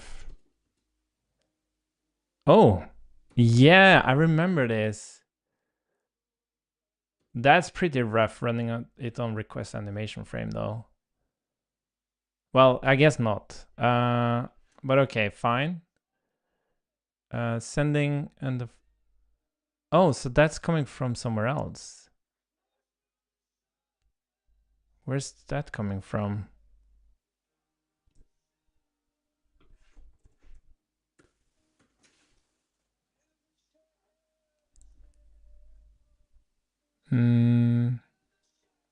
But there's only a single place where actually send. Oh, here we go. Send URL change. Sorry.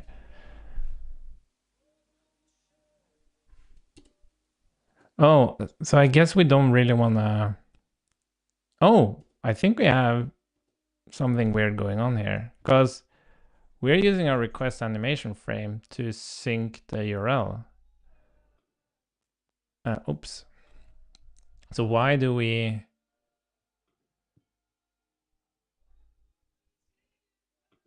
even call it anywhere else? Why do we send URL change? Oh, could that be because when we...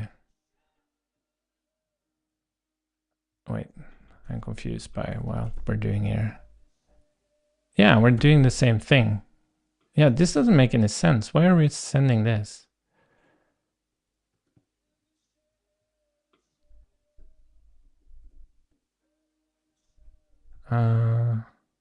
Push history. Yeah, that's weird. There's a lot of history of tracking URL changes. Tracking URL changes in the preview. It's actually very difficult to do. So we tried different approaches. And I think we ended up just using request animation frame. Just look at it and then... Yeah, now we got one of them. Cool. And then we just check it all the time if it's changed. Okay, but what happens now is that if something inside here changes the URL, you're going to get a message about it. And then we can also create a button here, which for example, allows me to refresh the type whoop. And then can we put a button here somewhere?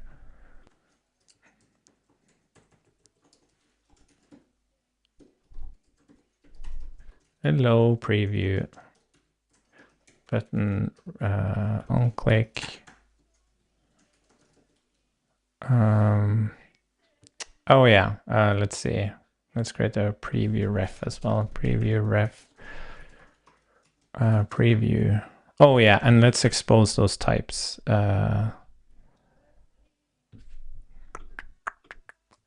So we have preview, we have index, export star from previews. Oh, maybe we should call this previews then.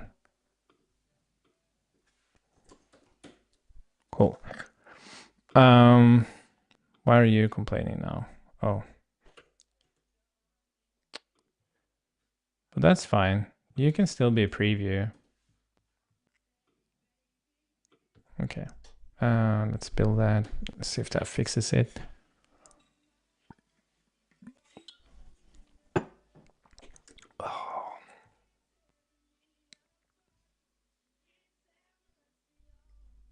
Oh. Ugh, freaking. Wait.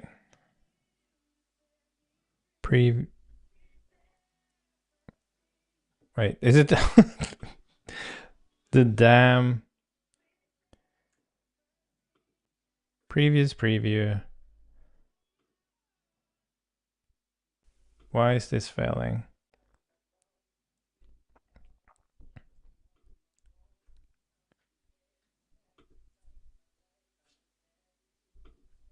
Come on.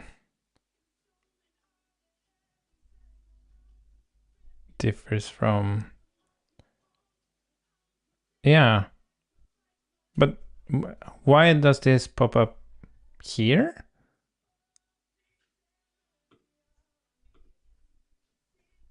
Oh, I didn't save it. Sorry. That's scary. Like, that's happened to me so many times because the typing is updated by code changes, not by what you save. So it looks like everything's fine in the file, but you didn't save it. Yeah, I think there's a much better way to do type checking than inlining it on code change.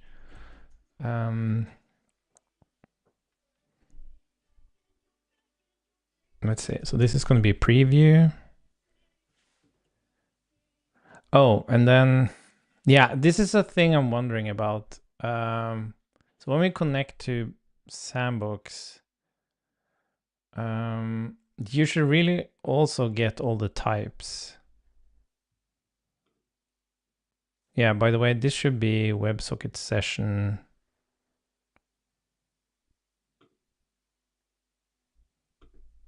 That should really be inside here because it belongs to the... So I think we should just export the same stuff here. Oh, sorry. But I guess we can do like...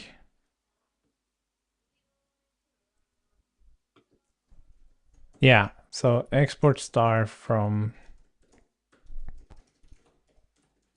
Yeah, from dot. I think this is how we can do it. Because then we have all the types in there. Oh yeah. Is this where we build? Is build. Where's browser? Source sessions WebSocket session.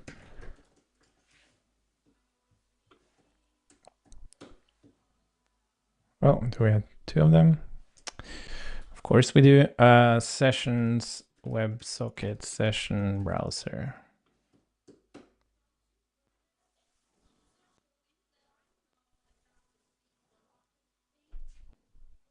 Nice. Let's see now. Let's just restart here. Oh, why did this fail now? Oh, is it because it probably builds it to on the dist. It actually builds it into like the actual sessions WebSocket session browser. So we have to change the so we have browser here, which would be sessions web edge.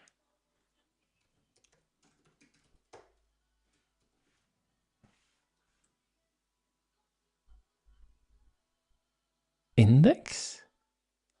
Wait, what the hell is this?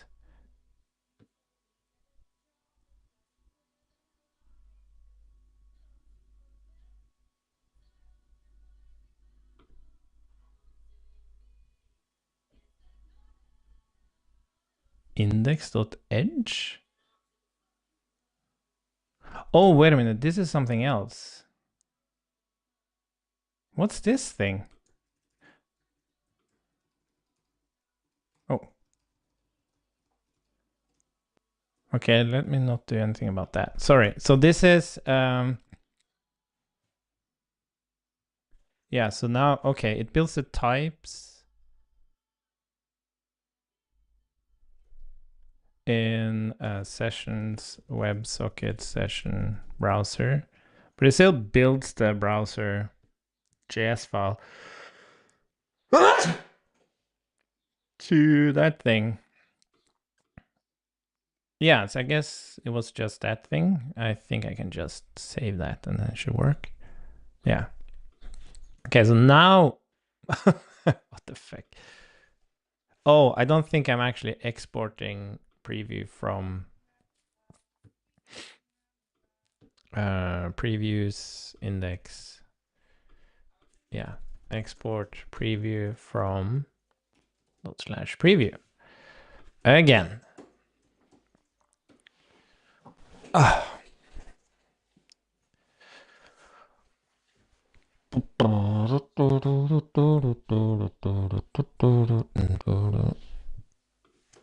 Let's see now. There we go. So this is a preview or null. I don't think it actually needs to be or null anymore. That's like in the thing. Okay, so we have the preview now. We can say preview current equals preview. And then we can do on click preview ref current refresh. Let's see if that works. Refresh.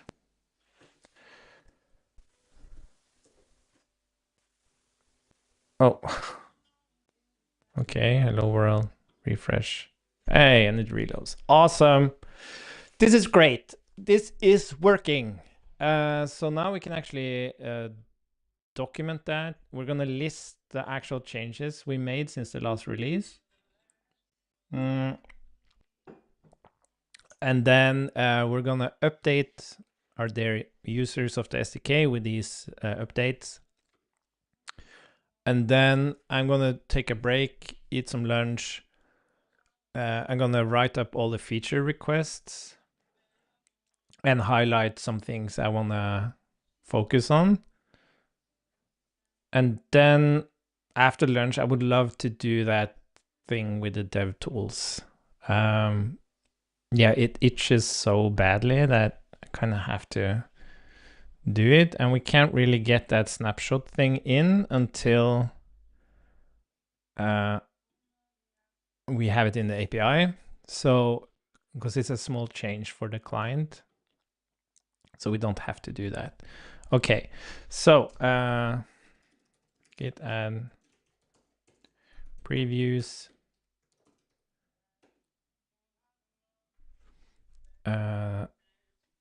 So now we have the previews. What did I say? I said we should document it first.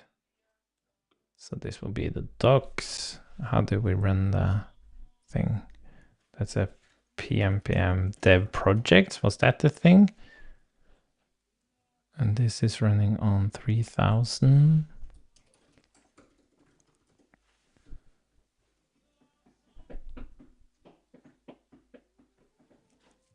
SDK. WebSocket sessions. Connect a browser. So I guess we just want to create a brand new headline here. Connect browser.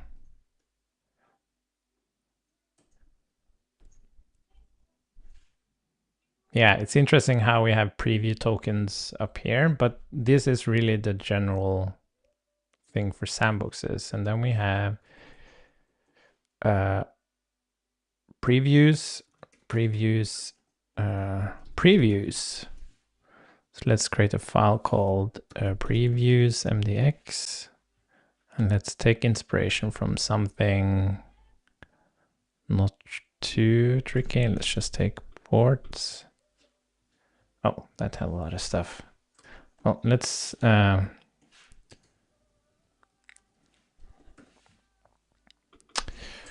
previews. Learn how you can interact with previews in your sandbox. Previews. The call out the previews only works in the browser session. The previews API allows you to create and interact with previews in the browser. You can inject custom code, listen to changes in the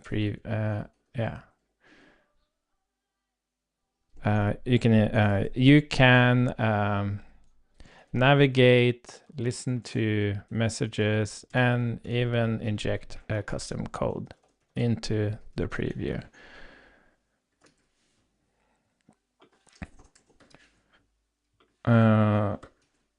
Yeah.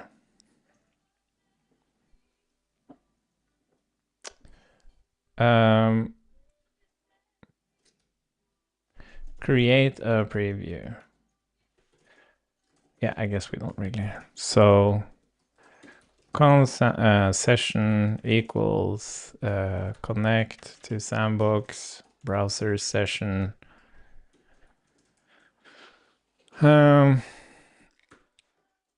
Oh, this is not true anymore. Now it's like ID, sandbox ID, get session, like fetch JSON, browser sessions, plus sandbox ID. Well, I guess we can say ID. Get session. Yeah, and then we'll await that. And then we can do preview equals session.previews.create. Well, we need a URL for it, so we can do once URL is await session.port, wait for port 5137. Is it 73 or is it 37? Maybe it is 73. I just never thought about it. Maybe I had like a mind thing.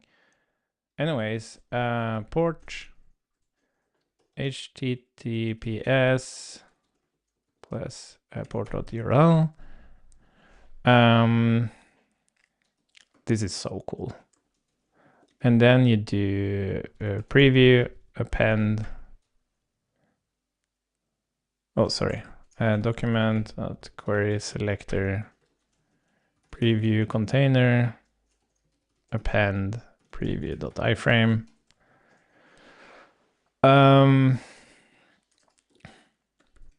Yeah. And then we have navigate. So that would be like, did we call it reload or refresh? I think we call it reload, right? No, refresh. Yeah, refresh. Okay, and set URL back forward. Yeah, I guess we can put all of that in a single thing.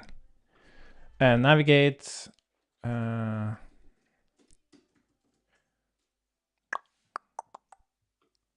Let's just do.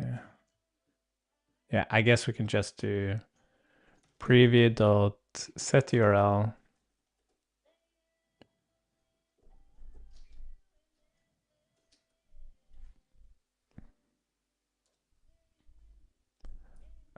Yeah, let's just do this.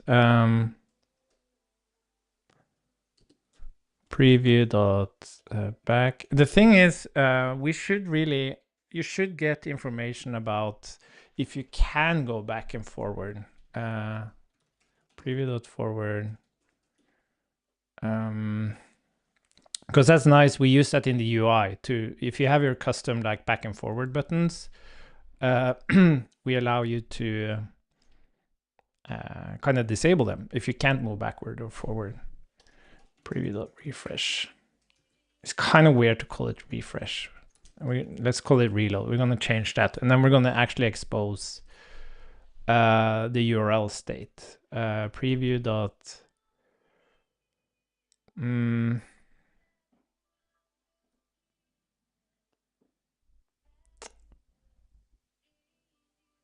Yeah, I think we're just going to call it state, previous state, and then that's going to have the URL if you can move backwards and if you can move forwards.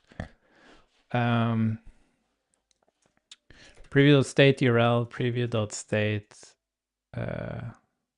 back, preview.state forward.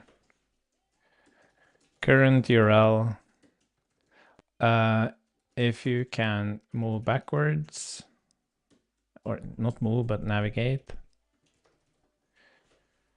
If you can navigate forwards, yeah, I guess we can just do this. Yeah, these are like self-explanatory, but I guess we can replace the current URL. Navigate back. Navigate forward. Reload the iframe. Cool.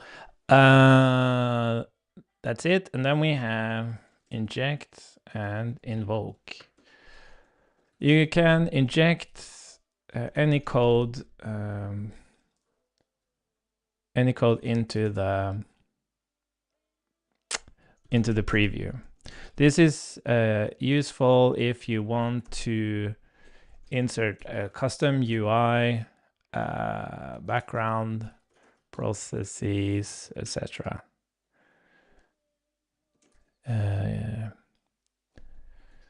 The injected code has access to.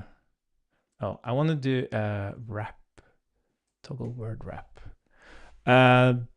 The injected code has access to listening to messages, sending messages, and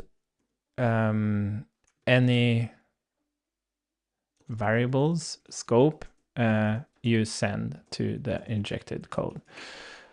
So that would be, this is so cool, preview.inject and invoke function, my injected function.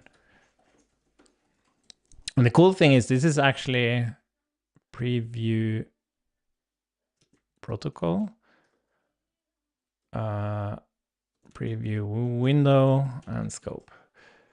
That these are actually typed. That's the really cool thing about this.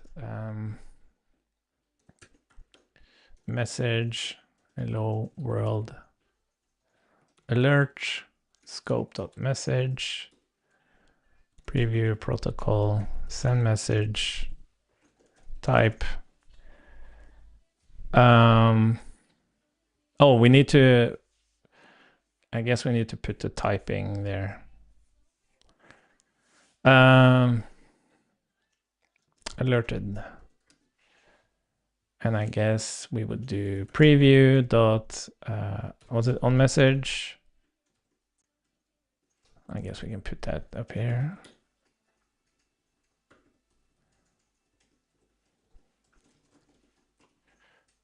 Message, console.log, message. Cool. I think this is kind of fine for now. Previews. Let's navigate. Yeah, let's fix the state.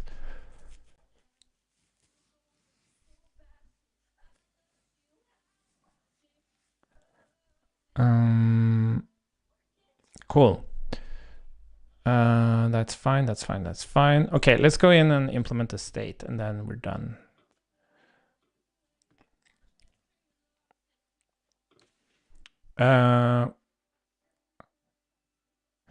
Yeah, so the question is like, you know what? We're gonna do this properly. We're gonna have preview state.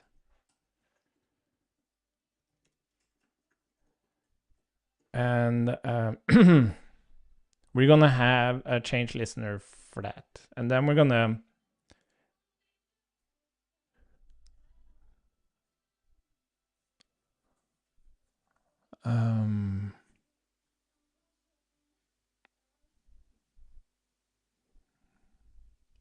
how are we gonna do this?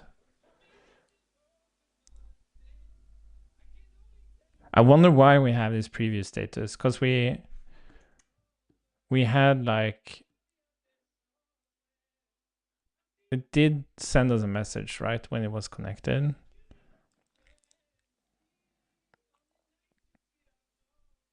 But it's nice to kind of have that thing concretely.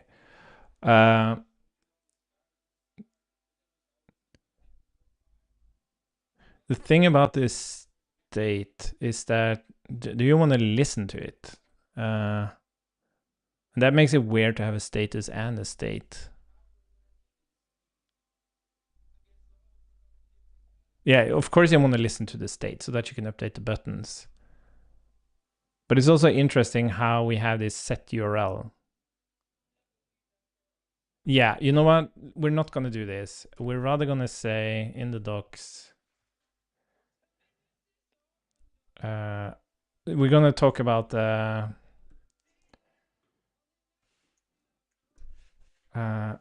yeah, we need to listen about the messages.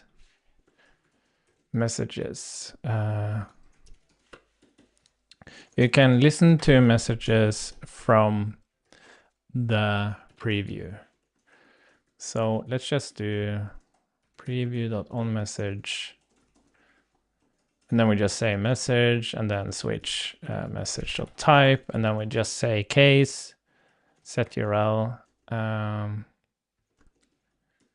it was, what was it?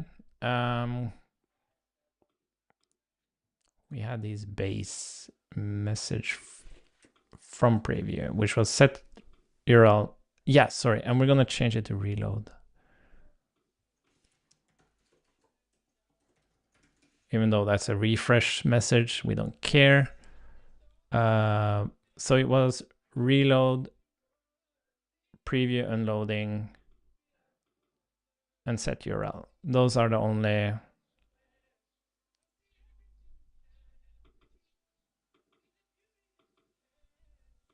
inject message type.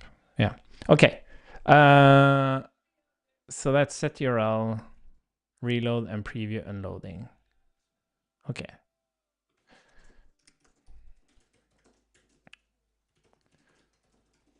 Git push, docs,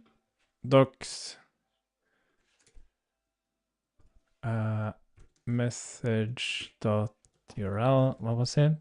URL message.back, message.forward. URL that was set. If you can move backward, if you can move forward, and then it was reload. Yeah, and this is like such badly named things. Reload, preview, unloading. So here it's kind of like an event, and here it's a command. It's like, it's horrible. Maybe we should actually change that.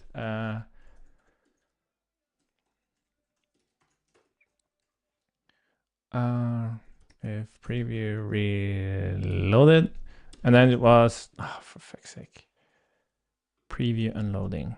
Yeah, and just here, like, it's horrible naming.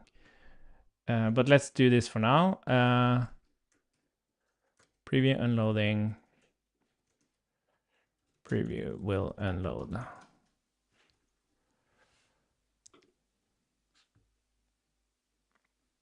Okay, cool. I think that's pretty good documentation for now. And then we can do like a call out here. Call out. By injecting your own code, you can extend these messages to your own.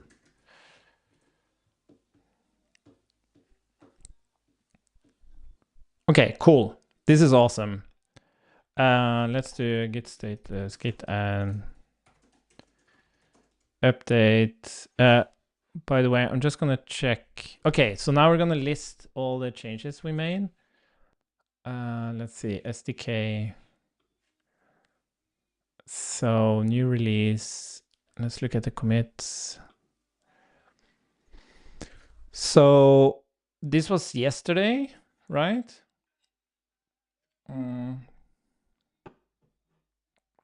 Yeah, improve shell. So what did we actually do here? We, yeah, remove get preview URL. Where are we gonna list this? Let me just do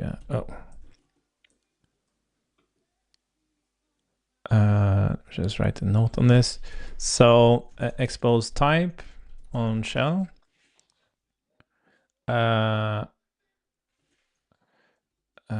Allow sending dimensions on write. You can now stop a task.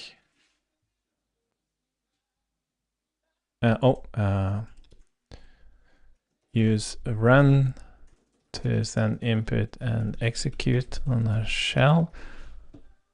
Okay, that's that. And then we have, yeah, we added previews. Let's see. Didn't we also like remove dispose and stuff? Oh, maybe that's in here. Changed signature of get signed preview URL. And that's fine, that's fine, that's fine. Oh, that's the other stuff. Oh.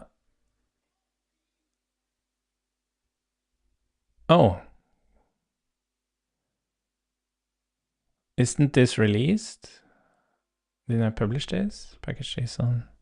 Oh, maybe I didn't. Okay. Moved preview tokens to SDK level. Oh, the screen is paused again. That's weird. Thanks for mentioning it, Adam. It's really weird because I actually installed a new version of eCam, and it said that it actually had fixed that issue. So that's kind of interesting. Okay, so moved preview tokens to SDK level. Port info. Oh, changed to low level ports. Signature. Wait, didn't I publish this? Oh, I think this is just, yeah, sorry. This was, yeah, this was just me looking at the build stuff that we hadn't really handled. Yeah, we don't have to say anything about this. Exporting all types from /SDK browser.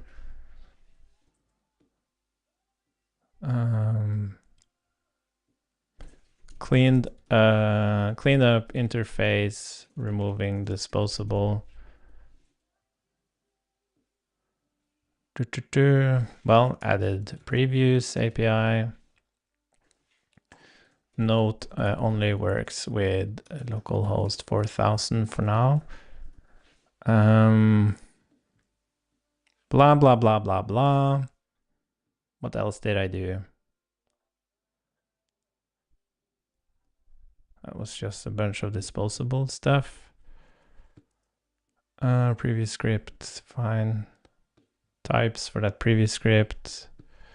Disposable stuff.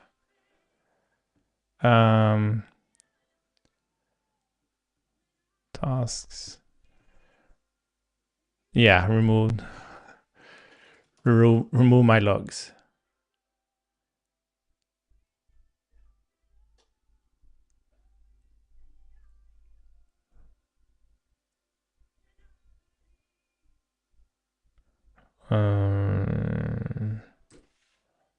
Oh, interesting how I look at that.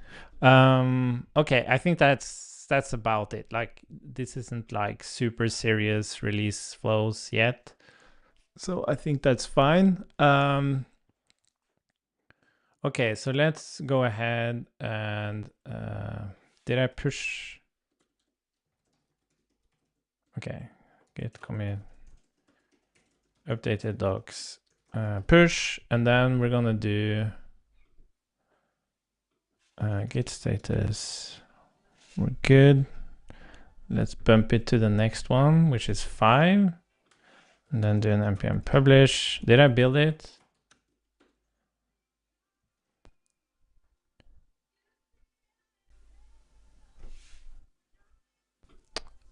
Oh, very cool, Adam. No, we don't have. I'm currently just in direct contact with users that wants to try it, but we're gonna have like an announcement very shortly, where we're gonna inform a lot, like about the team that's going behind this, like what our goal is. Actually publish 1.0.0, or at least, sorry, not publish it, but announce that it's in beta and this is how you install it and stuff. Yeah, and then because we're in very, very tight iteration loop with the SDK users, we have like a Slack channel for all of them and everything. So, but I would love to, yeah, you have me, Adam. Me and the stream. There's no more fresh source than that. I would love to help you get going with this.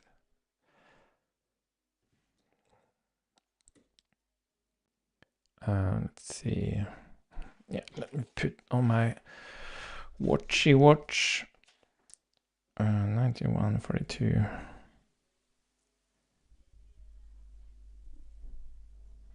Where is 5656443? No, I was too late. No, it went through. Nice. Okay, great. So I'm just gonna create a summary for, there's really just 2 users that's on the beta now. So I'm gonna give them the update, and then I'm also yeah, I think I'm gonna eat, and then we're gonna do that experiment because I just have to get it out of my head, and then we need to prioritize the next piece of work. Yes. Okay, cool. I'll see you later, maybe. Bye for now.